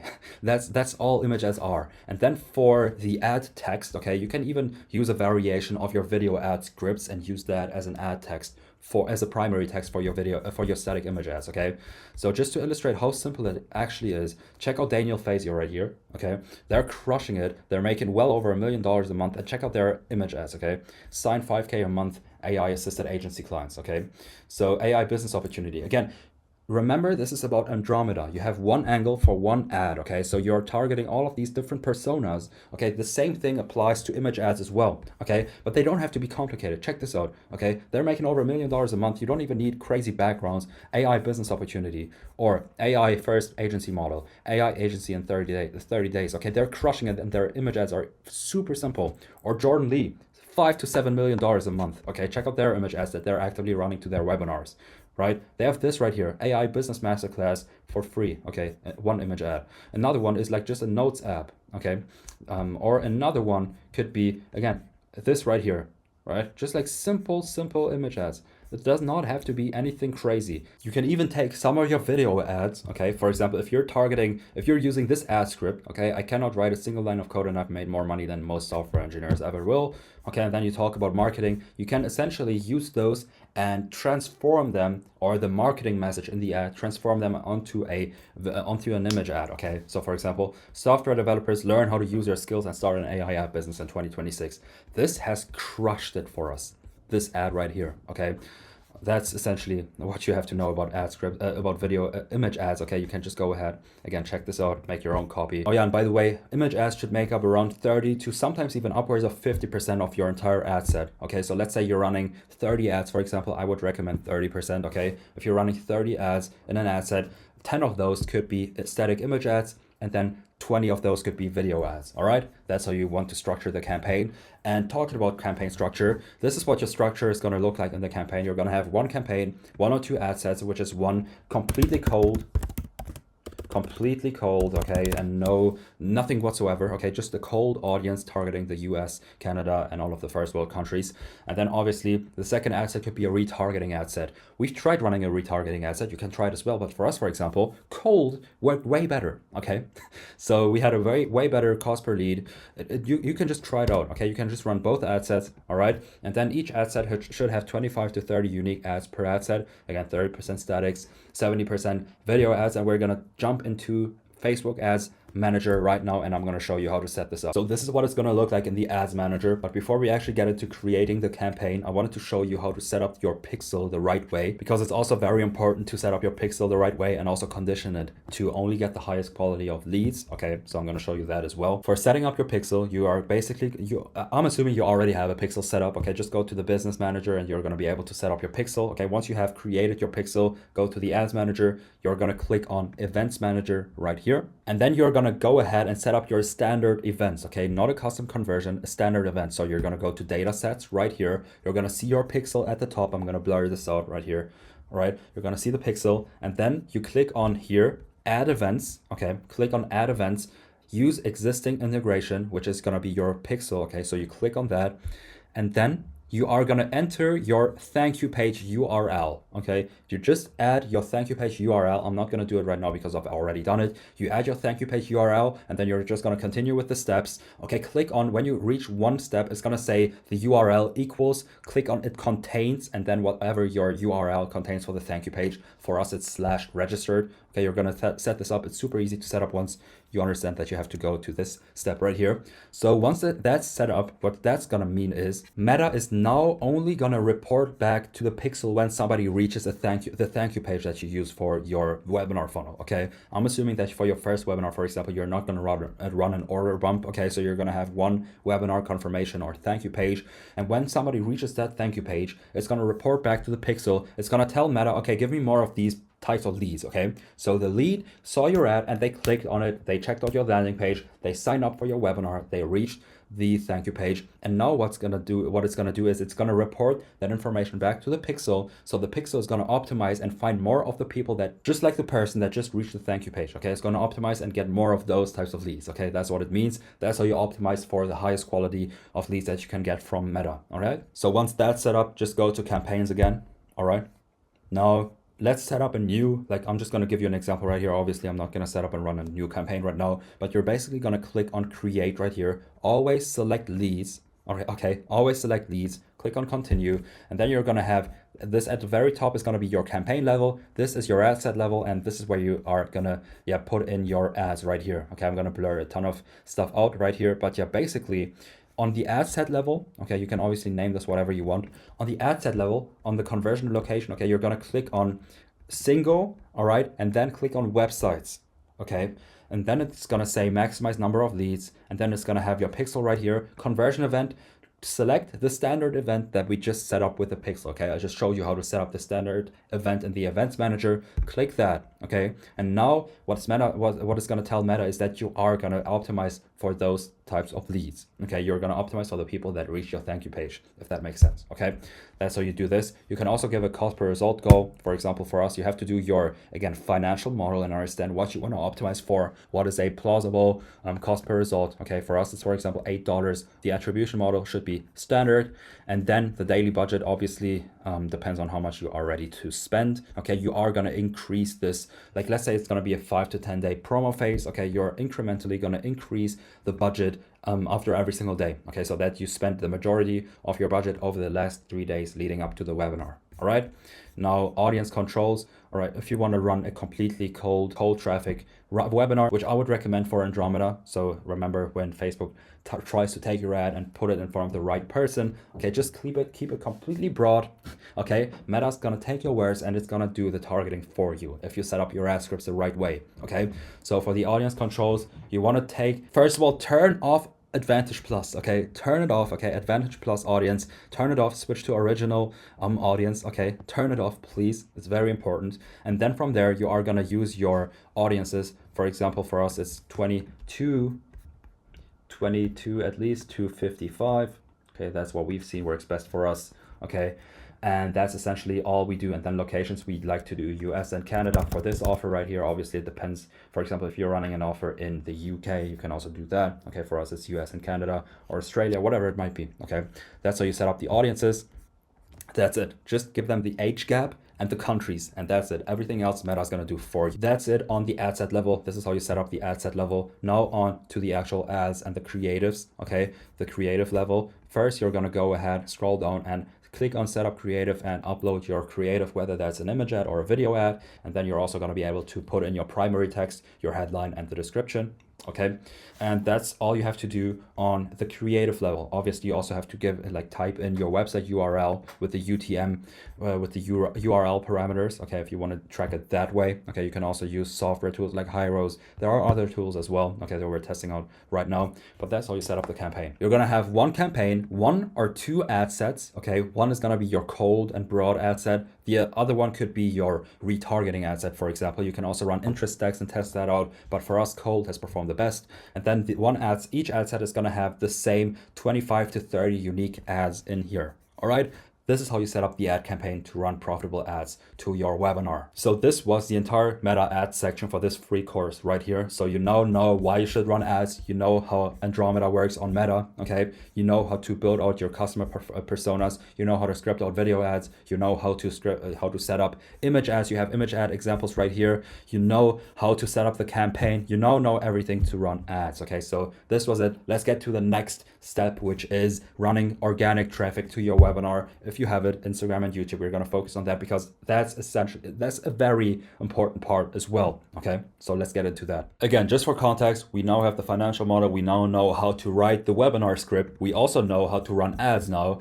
Now we also want to use our organic traffic to drive traffic to our webinar. Okay, so even though organic traffic is unreliable and you should definitely run ads to drive signups, okay, with organic you'll still have some of the easiest deals you've ever done through a webinar funnel, especially if it's the first one you're running. Okay, people have been watching your content for a while. Maybe they applied for your offer, maybe they didn't. Okay, maybe they bought, maybe they didn't, whatever it might be. They already know, like, and trust you, which is super easy, okay, to convert them through a webinar. A webinar will likely get them over the edge to buy. Okay, so also, like, for example, if somebody is watching your content, okay, they've been watching your content, they've been reading your emails, and they never applied, okay, even though they see the value and they see you as an expert, okay, maybe they just don't want to get on a sales call because they know they're just going to be sold or whatever it might be. Okay, maybe that's the reason why they don't apply through a normal VSL funnel, application funnel, whatever it might be. Okay, a webinar is a lower barrier to entry. Okay, it's a lower barrier to entry because it's just a free training, right? We frame it as a free training.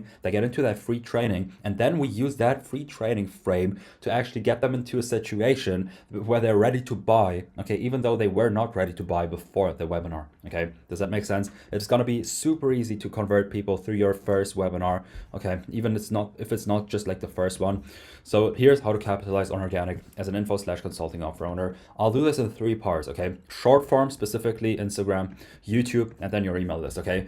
Now let's talk about short form organic traffic. Webinars are the best conversion mechanism for converting traffic on Instagram, even TikTok, okay? There is a specific offer that's scaled to multiple 6 figures a month, okay? Hundreds of thousands of dollars every single month, and they were just running TikTok traffic, okay? They didn't have nothing else besides TikTok, okay? Not even YouTube, nothing, okay? That's how powerful webinars are, because again, there's a certain threshold of minutes of content consumed that a lead must surpass until they feel ready to buy, okay? Remember this right here, the touch points have gone up that they need to actually buy, okay? The thresholds for minutes of content consumed has gone up, and guess what? With short form videos, it might take a couple of months, okay, to get a lead to surpass that threshold because it's just short clips. Let's say the threshold is 3 hours of content consumed, or 5 hours, or whatever it might be. Let's say 3, okay?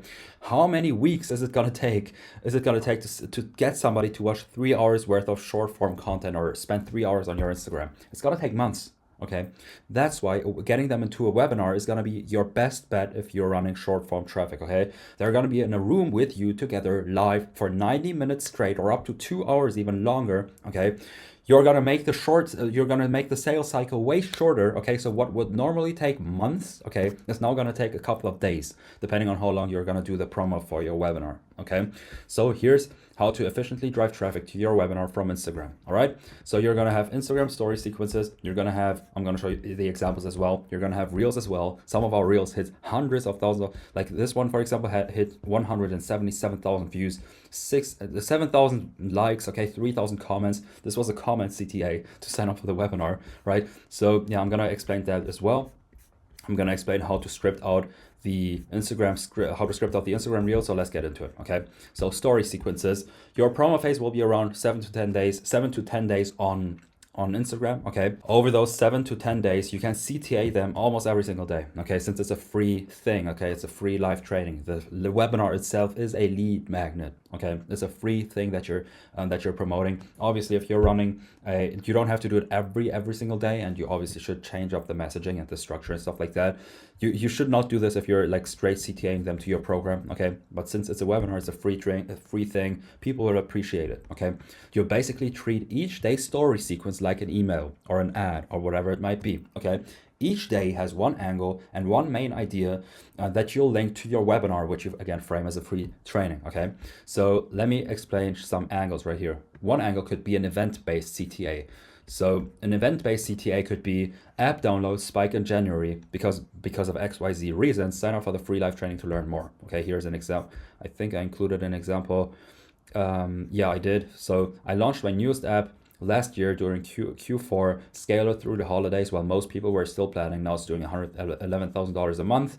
Q4 isn't just the best time because of consumer spending, it's also because most people slow down during the holiday. So we essentially, this was a webinar that we ran in Q4 2025, and we used an event-based angle/CTA. Okay, another one could be testimonials. For example, name has made X dollars, got X results, named it X. If you want to see how, sign up for the free live training. Okay, I think I don't have it in here, but yeah, basically one story CTA that we had as an example was basically just like a hook, and then 10 testimonials that you could skip through. Okay, and then at the end we made a CTA to sign up for the free live training. You can obviously also show your own proof, as I just showed you right here. I launched my newest app 10 months ago. We already crossed $1 million in sales. We did that, blah, blah, blah. Sign up for my free live training, okay? Or you can also sell them on the opportunity or your unique mechanism. Thanks to no-code AI tools, anyone can build an app in 2026. You just need to do XYZ, name saw X result doing it, sign up for the free training to learn more. You can also just do a short announcement. I love doing this as the first CTA of the entire promo phase. Huge announcement, I'm hosting a free live training on date. You learn XYZ, click here to sign up. Okay, you can also have a short engager, which is a quick result. I'll show you I'll show you how to get there on my free live training on date. DM me what you want me to cover. This is gonna drive a ton of DMs, okay, that you can then use to retarget again after the webinar. Okay, you can get your setter to DM every single person who DM'd you through this story right here. Okay, you can also handle an objection. So, e.g., most people think they need to spend thousands of dollars on development to launch an app, but nowadays with AI tools like Cursor, blah, blah, blah, it's become way easier. I'll break down exactly how to do it on my free live training, okay? And then day off the webinar, you should have a quick story in the morning and then 5 minutes out. That's it, all right? Here are some examples so you know how long the story CTA should be. Most app founders are you can just pause the video, you can check it out. These are performing very, very well for us. Okay, story CTAs are extremely powerful. Right, now on to IG Reels. Reels are obviously also a great way to drive signups for your webinar. With stories, you're going to target your warmest traffic on Instagram, people who already follow you, who already watch your stories. Okay, so this is going to be your warmest traffic. With Reels, you can reach a larger amount of people, essentially, obviously, right? A couple of our Reels hit hundreds of thousands of views and drove a ton of signups for our webinar. Okay, so this is it. So here's how we script out Instagram Reels. Okay, shoot for one reel a day for 7 to 10 days, which is going to be your promo phase. Okay, you basically post a reel with a comment CTA, and then you use ManyChat to capture them and send them the sign up link in the DMs. Okay, that's it. So let's get into how to actually script out an IG reel. Okay, so you're gonna have, similar to the ads, okay, or emails or whatever type of copy it is, you have one main angle, one main idea, a hook, body, and CTA. Obviously, okay. So for the angle, again, you want to have one central message per reel that you can connect to a CTA for your webinar. The difference between paid ads and reels is that with reels, you have more wiggle room, right? Ads are pretty direct response, okay? You can, you don't provide value and you don't spend time explaining stuff on ads, okay? Like giving them the typical value that you see on Instagram, TikTok, and all of that stuff, right? It's less direct response heavy. So examples of ideas and messages and angles that you can use is, for example, for this one, 10 years of app experience in 60 seconds. We just go through a certain amount of bullets, one after another, okay? And this is one angle that we had for a reel, okay? Another one is, I can't code, but I built my app with AI and hit $1 million in revenue in under a year. Here's exactly how I went from idea to launch to getting my first 10,000 customers. Obviously, if you ran this as an ad, it wouldn't perform as well, okay? So yeah, let's go on. I turned this sketch into an app that's made me $1 million in revenue in under a year. For this one, the idea was he showed his sketch right here, and then we showed the fully developed live app afterwards, and that was the idea for that reel, okay? So now let's get to the hook.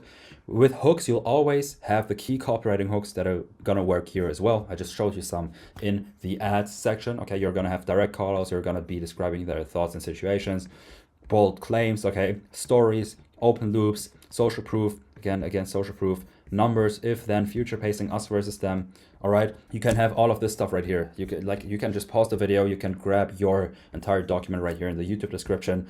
If you've been thinking about building an app but have no idea where to start, here's what I do. So now on to the body. Again, the goal of the body is to reinforce the hook and lead them to the CTA, just like with the ads, okay? The only difference between paid ads and organic is that with organic, you have more room to actually deliver value, okay? Value doesn't mean you have to teach them your 10-step system in 60 seconds. You can, and we've done that, and it still worked. Again, there is no one way to do it, but the idea of value is that you have to shift their beliefs, okay? That's what's valuable. If someone finishes your reel thinking differently about something than when they started watching it, that's value, okay? That's when they hit on save, okay? That's when they actually see the value behind your reel, okay? If you just recycle some thoughts and don't do anything in their head, okay, it doesn't provide any value. It's not good, right?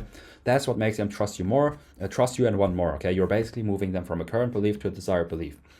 Compared to ads, you just have more space to do it, okay? You have more space for stories, you have more space for breakdowns, lists, all of that stuff. It's again less direct response heavy, okay? You can make it longer even. So let's take this hook and build a body around it. I can't code, but I built my app with AI and hit $1 million in revenue in under a year. Here's exactly how I went from idea to launch to getting my first 10,000 customers, okay? Their current belief is, I need to learn how to code or hire an expensive development team to build an app, okay, and risk thousands of dollars on marketing.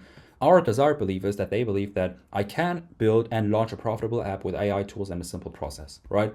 So one, we obviously deliver on, in the body, we obviously have to deliver and on the hook and actually walk them through it. Okay, so we said I can't code, made $1 million. Here's how to go from idea to launch to getting my first 10,000 customers.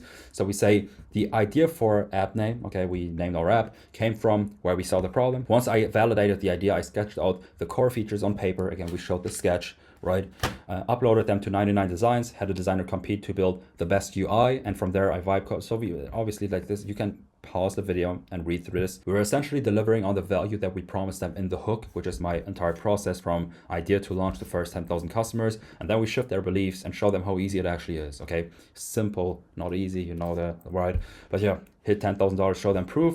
And then we have a bridge. We transition from body to CTA. That's the quick version. And obviously there's a lot more to each step. That's why I'm hosting a free live masterclass this week, breaking down the complete system A to Z without holding anything back. Comment class to sign up. Okay, and then we connect it to ManyChat and collect all of the signups through the DMs. Okay, that's it. It's very simple to script out reels. Okay, it's very, very simple. You have a hook, body, CTA. You can use all of this stuff right here for the hook. Obviously, it's also very important to have a visual hook on reels. Okay, same as with the ads, have a visual hook as well. Have text on screen, for example. Okay, you can also just like this was like showing the sketch and then having the fully developed app afterwards. That's also a visual hook. So keep that in mind as well. But yeah, this is essentially how you can script out reels. It's not that hard. Okay, so yeah, from there we go to YouTube. This is Instagram, okay? Reels and IG story sequences. Let's go to YouTube. YouTube is gonna have your highest quality organic followers, okay? They're gonna be on YouTube because they are spending 10 minutes, 20 minutes, upwards of an hour, 2 hours, multiple hours watching your videos and your content. So using it to drive signups for your webinar and actually converting them is super easy, okay? So you're gonna use on YouTube, you're gonna use your videos and also your community posts, okay?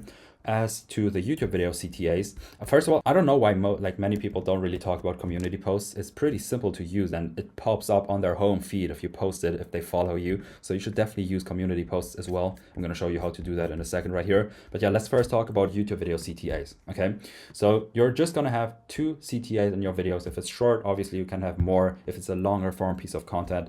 But yeah, well, you're going to have one CTA a couple of minutes in and then another one at the very end. Okay, they obviously work differently. The early CTA, a couple of minutes in, it has to feel natural. Just like I CTA'd you at the beginning of this video where I said, if you want us to run your webinar funnel completely done for you from A to Z, running traffic to it, building the funnels and stuff like that, just go to the first link in the video description and check it out. We can talk, right? Very short. And then you immediately just go on and continue with the video, okay? Don't spend too much time on the first CTA because like you don't want people clicking off, okay? You don't stop what you're talking about. You don't change your tone. You don't present anything. You just slip it in as a part of whatever you're already saying. Quickly tell them what they'll learn and then keep moving. All right. If it feels like a pitch, you did it wrong. It should sound like a side note, something you mentioned because it's relevant to what you're already talking about. Okay. Some examples right here.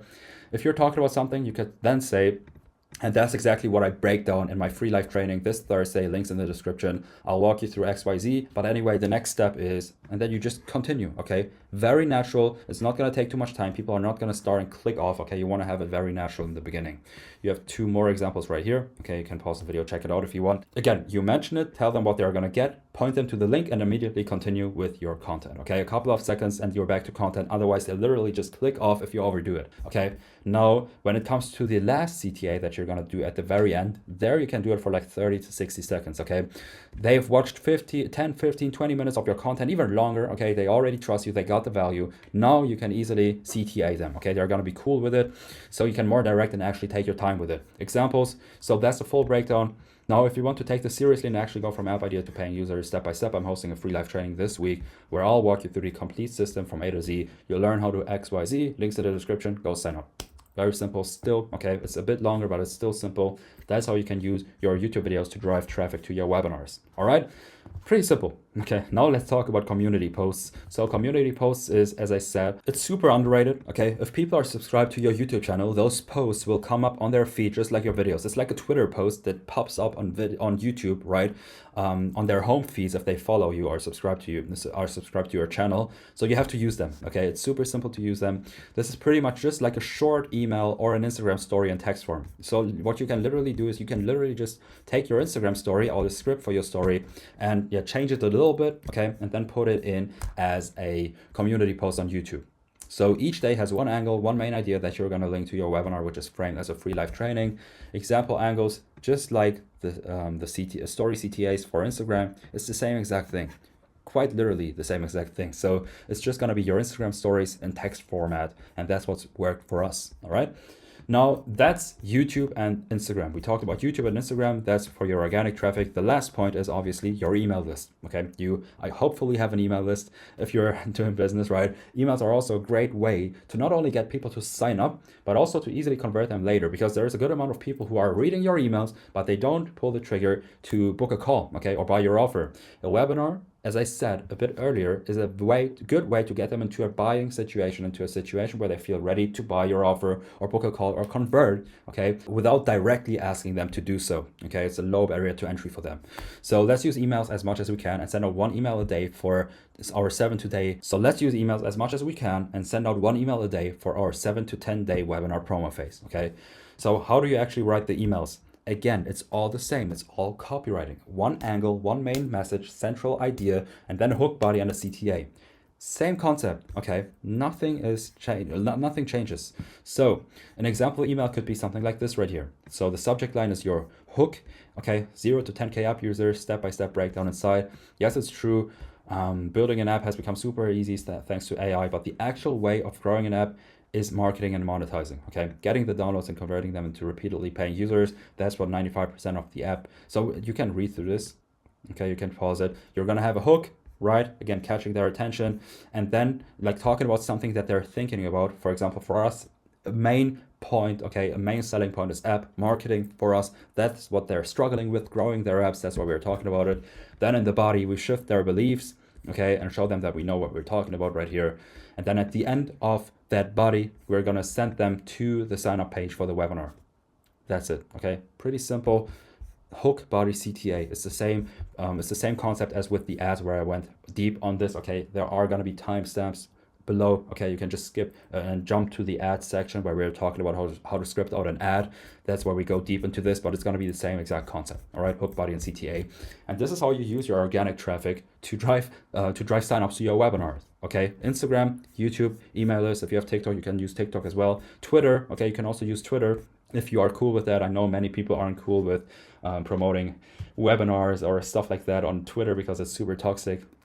There is a specific instance happening right now in our space that I don't want to mention, but yeah. So now we talked about how to script out the webinar, okay? How to drive traffic to the webinar through meta ads, and also your organic traffic, which is Instagram, YouTube, emails, and maybe TikTok and Twitter. All right, now let's see what the funnel pages actually look like, okay? Where we're actually gonna direct our traffic to, okay? Which is gonna be our funnel right here, the funnel pages. So this is what the funnel is gonna look like. So you basically have 2 ways you can do it, okay? One is with an order bump, all right, and the other one is without an order bump. If you're new to webinars and running your first webinar, I would highly recommend going with no order bumps, okay? It's still gonna be highly effective, but if you want to liquidate some ad spend and also optimize for higher quality leads, an order bump is a very smart thing to do, okay? So either way, whether you're running an order bump or not, you're gonna run traffic to an opt-in page right here, okay? And then from there, they're either gonna see the order bump or not, okay? And get to the webinar confirmation page, right?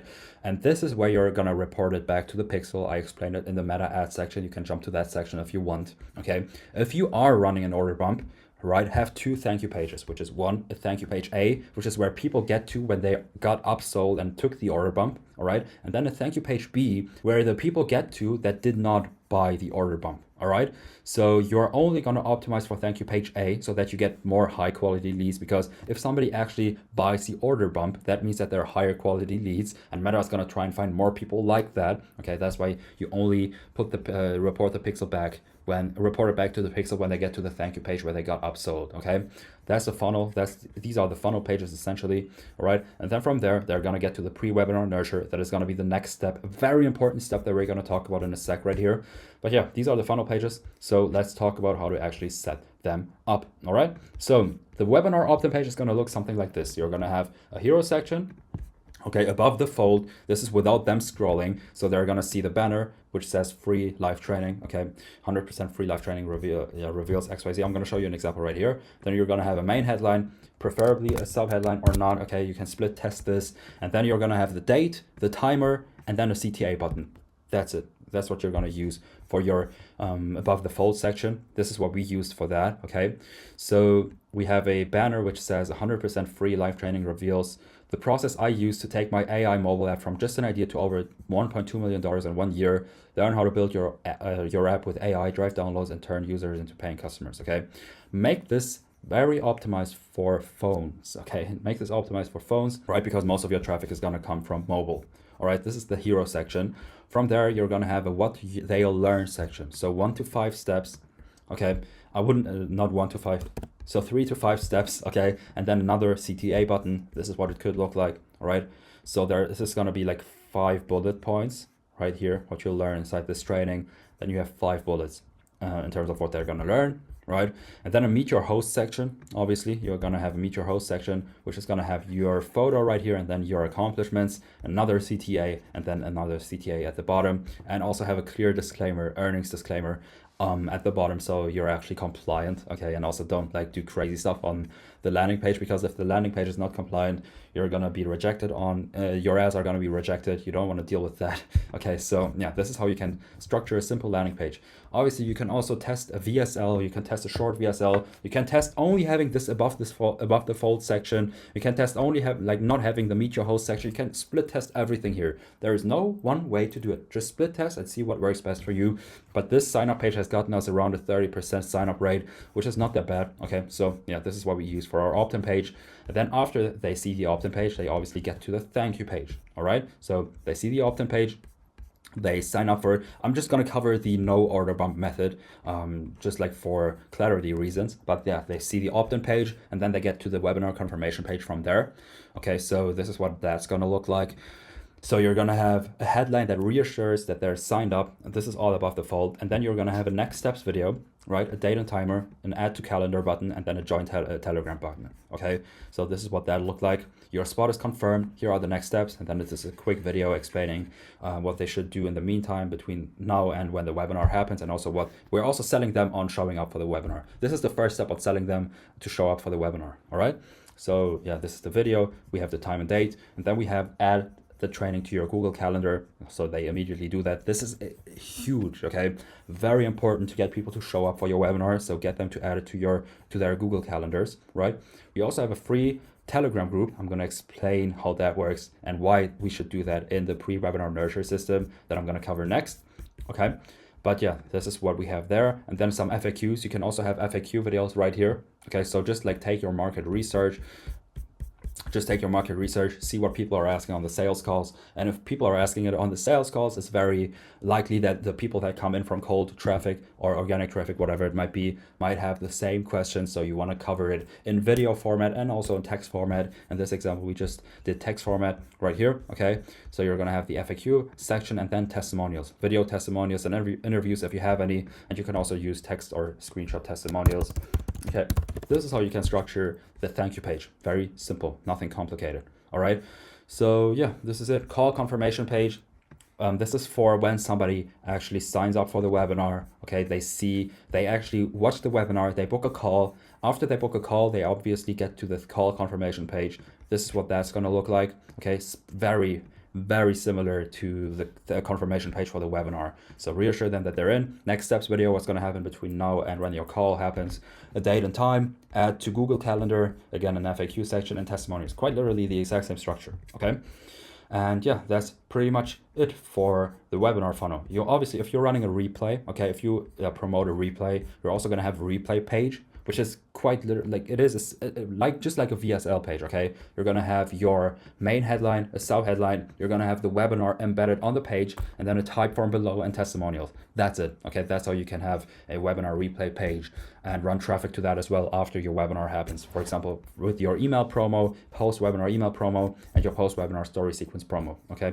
Or ads, you can also run ads to that for your post-webinar promo, okay? So yeah, these are the funnel pages, nothing complicated, it's very simple, okay? Just keep split testing this, which it's very important that you actually split test this so you actually improve your webinar sign-up rates and get it higher and higher and higher as you go on and run more and more webinars, all right? So now we have the webinar script. Okay, we know the financial model, obviously. We know how to write the webinar script. We know how to drive traffic to your webinars from meta ads and organic traffic. We know what the funnel pages are going to look like. Now they're all signed up, okay, and they are waiting for the webinar to happen. And for that, we need to have a proper pre-webinar nurture, okay? if we don't nurture them between them signing up for the webinar and the webinar actually happening, we're going to have low show rates for the webinar. We're going to have low pitch conversion rates on the webinar itself because they didn't get on the webinar already pre-framed.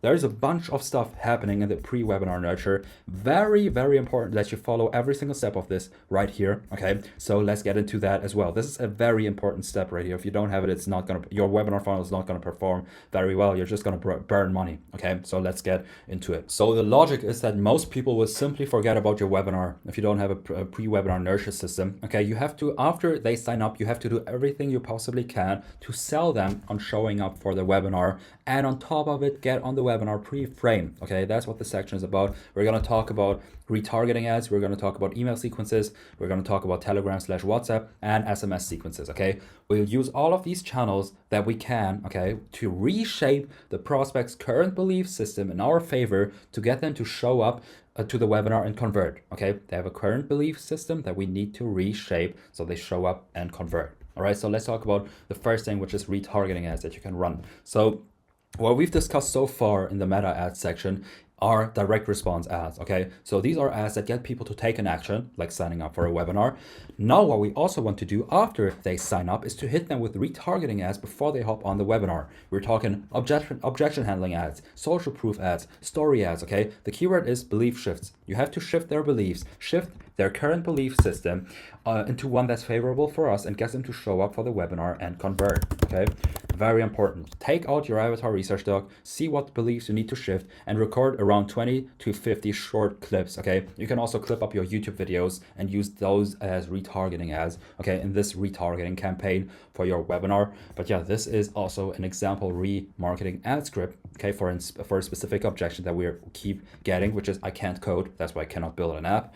So can you actually build an app with zero experience? So we actually ask and directly get onto the objection that they have. Okay, so we handle that objection. We say, well, I myself can't code, and I didn't build app by learning how to, like the app that we built, right, by learning coding languages for 6 months straight, and I didn't build the other app by becoming a software engineer. I used AI tools to do it for me. Then we handle the objection, and then the CTA for that one is just like on the free live training. I'm doing a live walkthrough of how to build apps with AI tools, so you can see that you don't need to be technical to do this. I'll see you live. Okay, just reassuring what they're going to learn and handling the objection. Okay, that's one retargeting ad script that you can run. You want to have around 20 to 50 of those in your retargeting ad set. All right, pretty simple stuff. Again, you can clip up YouTube videos on Instagram. You can also run organic videos on Instagram. You run those as ads if they are favorable, if it makes sense, okay, and they actually reshape the current belief system in our favor to get them to show up for the webinar and convert. All right, so that's for the retargeting ads. Now on to the pre-webinar email sequence, right? One of the most important parts of getting somebody to actually show up to the webinar is the pre-webinar email sequence. We're going to have around 20 to 15 emails in a 7 to 10 day launch phase for a webinar. Okay, I'm aiming for 2 emails a day, just like the remarketing campaigns. The goal of each email is to reshape the prospect's belief in our favor. Okay, handling objections, like I have it right here. Okay, handling objections, selling them on the opportunity, showing case studies, sending them to long form YouTube videos, which is a very solid way to get people to actually consume more content before they actually get to the webinar, so that the webinar performs even better than it would normally do, right? So yeah, obviously email 1 is always going to be a confirmation email. So you're going to validate what they just did, aka they sign up for the live training. You're going to CTA them immediately, like in the second or third line, to add the event to their Google Calendar, which is very important to do. Okay, if you have that, your show rates are going to be very much higher. Okay, you also want to, after that, sell them on the opportunity, show social proof, show what they're going to learn on the webinar, CTA them again to add the event to their Google Calendar. And then in the PS section, we tell them to keep an eye open for the next emails and sell them to open them. Okay, we have to sell them to open the next emails, right? That's what we do with the confirmation email. And then 15, the emails from the second email up to the 20th email is all going to be this that I covered here. Okay, here's another example email. This is the one that we sent out to the normal email list that I showed you in the organic traffic section. right here. Okay, you can also run that as a pre-webinar email because it's handling an objection, which is, okay, building an app has become super easy, but actually growing an app, marketing is marketing and monetizing. Okay, so let's say a software developer comes in, they think, okay, I need to build my app and make it the best app possible. We handle that objection and we break that belief and show them, no, you need to do marketing and monetizing in order to grow your app business. All right, and then we just go on and yeah, essentially handle that belief. Okay, at the end, we CTA them, obviously not to sign up for the webinar. Okay, unlike with the organic traffic email that we ran to our email list, to the normal email list, we got them to watch a YouTube video that covered like the overview of marketing, app marketing, for example. Okay, so with this email, we didn't just handle the objection, right? We also sent them to our YouTube video. And if they watch that one YouTube video, it's very possible that they watch another one too, and another one too, and another one too. And then by the time they reach the webinar, they've already consumed a ton of content beforehand, okay, so that the webinar performs even better, as I said, okay? That's a very powerful technique. Just link your YouTube videos in your pre-webinar nurture system, and it's gonna be very solid as well. And then the third one is your Telegram / WhatsApp if you're running ads to a European audience, for example. So you're gonna have Telegram, just like with the retargeting ads and the emails. Telegram is just another channel we want to layer in to get people to consume content before the webinar. Again, the reason is the same. We want to reshape the prospect's current belief system in our favor to get them to show up for the webinar and convert. So we have to handle the objections. We have to do all of the stuff that I just explained. All right. So yeah, with Telegram, the thing with Telegram is that you can use voice messages and also videos. Unlike with emails, for example, you can actually use voice messages and emails to build more, so like a deeper connection to the audience. So you want to use those. Okay. You want to maximize using those. So other than that, it's pretty similar to your emails. The messages has to be shorter, okay? Keep it 1 to 2 messages a day at max, otherwise they just ignore the Telegram channel. And the first message is, again, just gonna be a validation, just like with the email, okay? You can check this out. You wanna validate what they just did, show them the date and CTA to add the event to their calendar, and then a link to join the webinar room. And yeah, Telegram messages 2 to 10, okay? If you're doing a 5 to 10 day promo phase, it's gonna be this right here. Use videos and voice memos to deliver social proof, sell them on the opportunity. You can even show them a glimpse of the bonuses that they're gonna get on the webinar. You can also take out your phone and make a quick video, or like a yellow power bank in my example right here, and record yourself for a few seconds right here, flip the camera and show them your slideshow. Okay, just skip through the slides that you've set up or that we've set up for you if you want to work with us on your webinar. First link in the description. But yeah, if you can also make a video and show them the slides to sell them on showing up for the webinar itself, and then show them how valuable the presentation actually is going to be.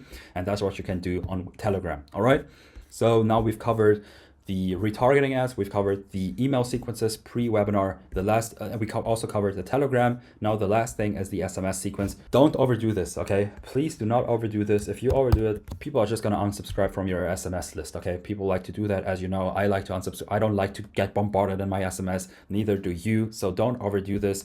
Maybe send them an automated confirmation text, right? And then send a 1 day out reminder, and then also a day off reminder, all right? And then obviously also a 5-minute out reminder. And bonus, right? 25 minutes into the webinar, you can even send out another SMS, and this helps a lot actually. You can also send out an email when that happens. You can send them a text message like, we are live and getting into the valuable part of the training right now. This squeezes out a couple of more attendees, which is obviously awesome if you can do that, okay? And that's how I would use the SMS sequence, okay?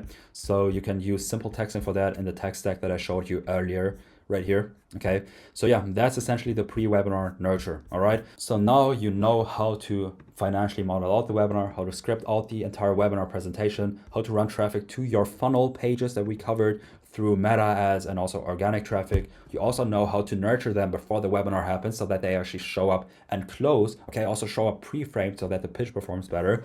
Now, this is pretty much all that you need to run a profitable webinar funnel, okay? The last thing that we're gonna talk about, sales and ops, all right? This is the last part. Your SDRs, if you have good and trained SDRs, and you can use this right here to train your SDRs, it's pretty simple.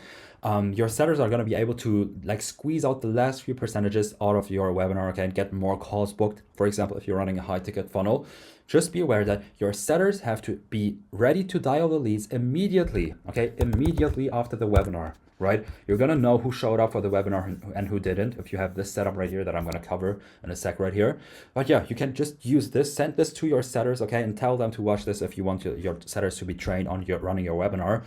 So this, all the setters literally have to do is just to get the lead to open up, okay, about their situation, their frustrations, and what they've tried and what hasn't worked, and then position the call with the closer as the next logical step to get them from where they are right now to where they want to be. All right, that's literally all setting is. You don't have to sell the program on the setting call. You don't have to do any of that stuff, right? You just have to build the gap between where the lead is right now and where they want to be. That's all setting is, okay? So if you want to train your setters, these are the, like, this is in order, the priority, okay? The call priority, okay? Your setters should immediately start calling the leads that have booked a call right after the webinar. So they attended the webinar and they also booked a call. So they're gonna use this doc right here. Okay, this is a full guide. I have a full video on here as well explaining exactly how to dial these that have booked a call to make sure that they show up to the sales call and also show up educated enough to make a decision and buy. Okay, this is exactly how you can do it. Again, if you want to have this whole entire document, all of the assets that I covered today, the entire presentation, there's going to be a link in the video description. You can just check it out and get your copy. All right, so this is essentially what the setters have to do. They have to dial the leads immediately and increase their interest levels. All right, so to get it as close to them being convicted as possible, so that the closer only has to collect the cash. Okay, they attended they attended the entire pre-webinar nurture, right? They attended the webinar. Okay, they saw 2 hours of free value from you. Then you pitched them. Okay, then they booked a call. This is going to be the easiest deal. These are going to be the easiest deals that your closers and the sales team has ever seen. Okay, you can just use this guide and tell your setters to check it out. All right. And then the second priority is somebody who showed up to the webinar and did not convert. They didn't book a call for whatever reason. Okay, but they were interested enough to give you 60 to 90 minutes of their time, but something stopped them, right? Maybe they weren't sure if it's for them. Maybe they wanted to think about it. Okay, maybe they just needed to hear it from a real person before pulling the trigger. Whatever it might be, the setter's job is to find out what the reason was that they didn't book a call. Okay.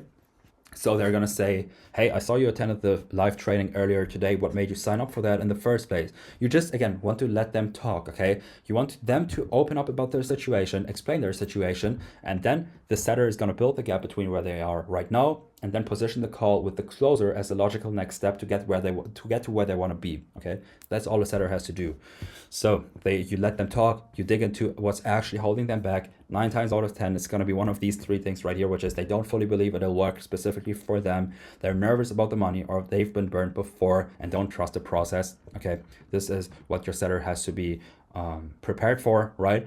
Once the setter uncovers the real objection, they're not trying to handle it themselves immediately and sell them the offer on the setting call. They just have to sell them on the idea to book a call with the closer. And obviously you have to position the call with the closer as the next logical step. You don't say, okay, do you want to hop on the call? You should hop on the call with our closing team. Okay, they're the best. Okay, you don't want to, like, you have to position your closers as like advisors, for example. Okay, somebody who can help them build the gap, essentially close the gap between where they are right now and where they want to be. Okay, that's how you position the call with the closers, right? That's it. So that's the second priority. The third priority group is somebody who signed up for the webinar and did not show up to the webinar. Your setters are going to dial these leads once they have dialed these leads first, okay, which is going to be a couple of hundred, maybe even a couple of thousand leads right here. And then people who registered but didn't show up, they were interested enough to sign up. Okay, that doesn't mean that there's nothing there. Okay, something resonated. They just didn't end up watching the webinar or attending it.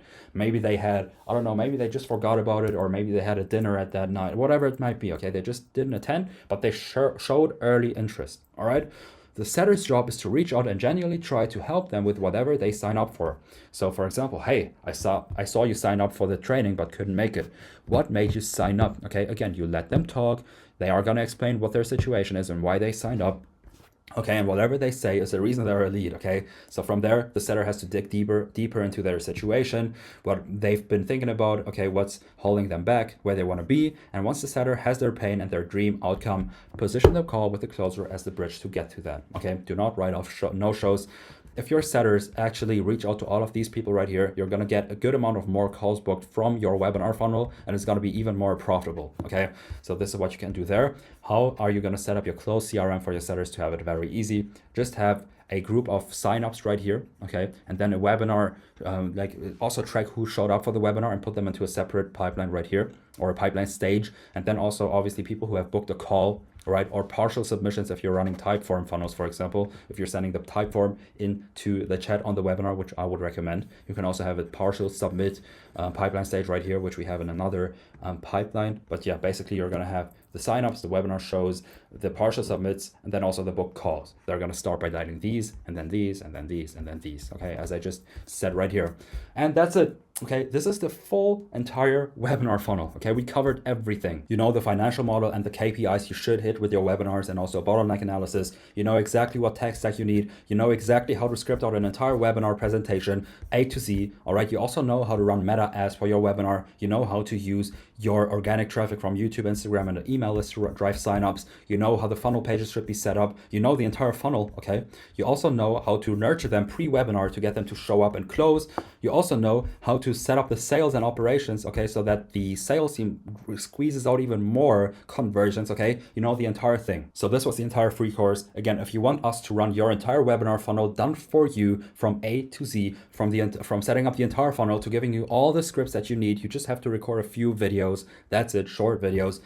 From setting up the entire webinar presentation, setting up the entire pre-webinar nurture system, the entire tech stack, all of the backend operations, all of the pre-call processes, training your setters, everything from A to Z. Check out the first link in the description. There's going to be a video that explains our offer. Okay, you can also book a call with me personally. We're going to hop on. I'm genuinely going to tell you if a webinar makes sense for you or not. Okay, and then from there we can run it up, and it's going to take you a couple of days, 14 to 20 days to run your entire webinar. So check that first link in the description.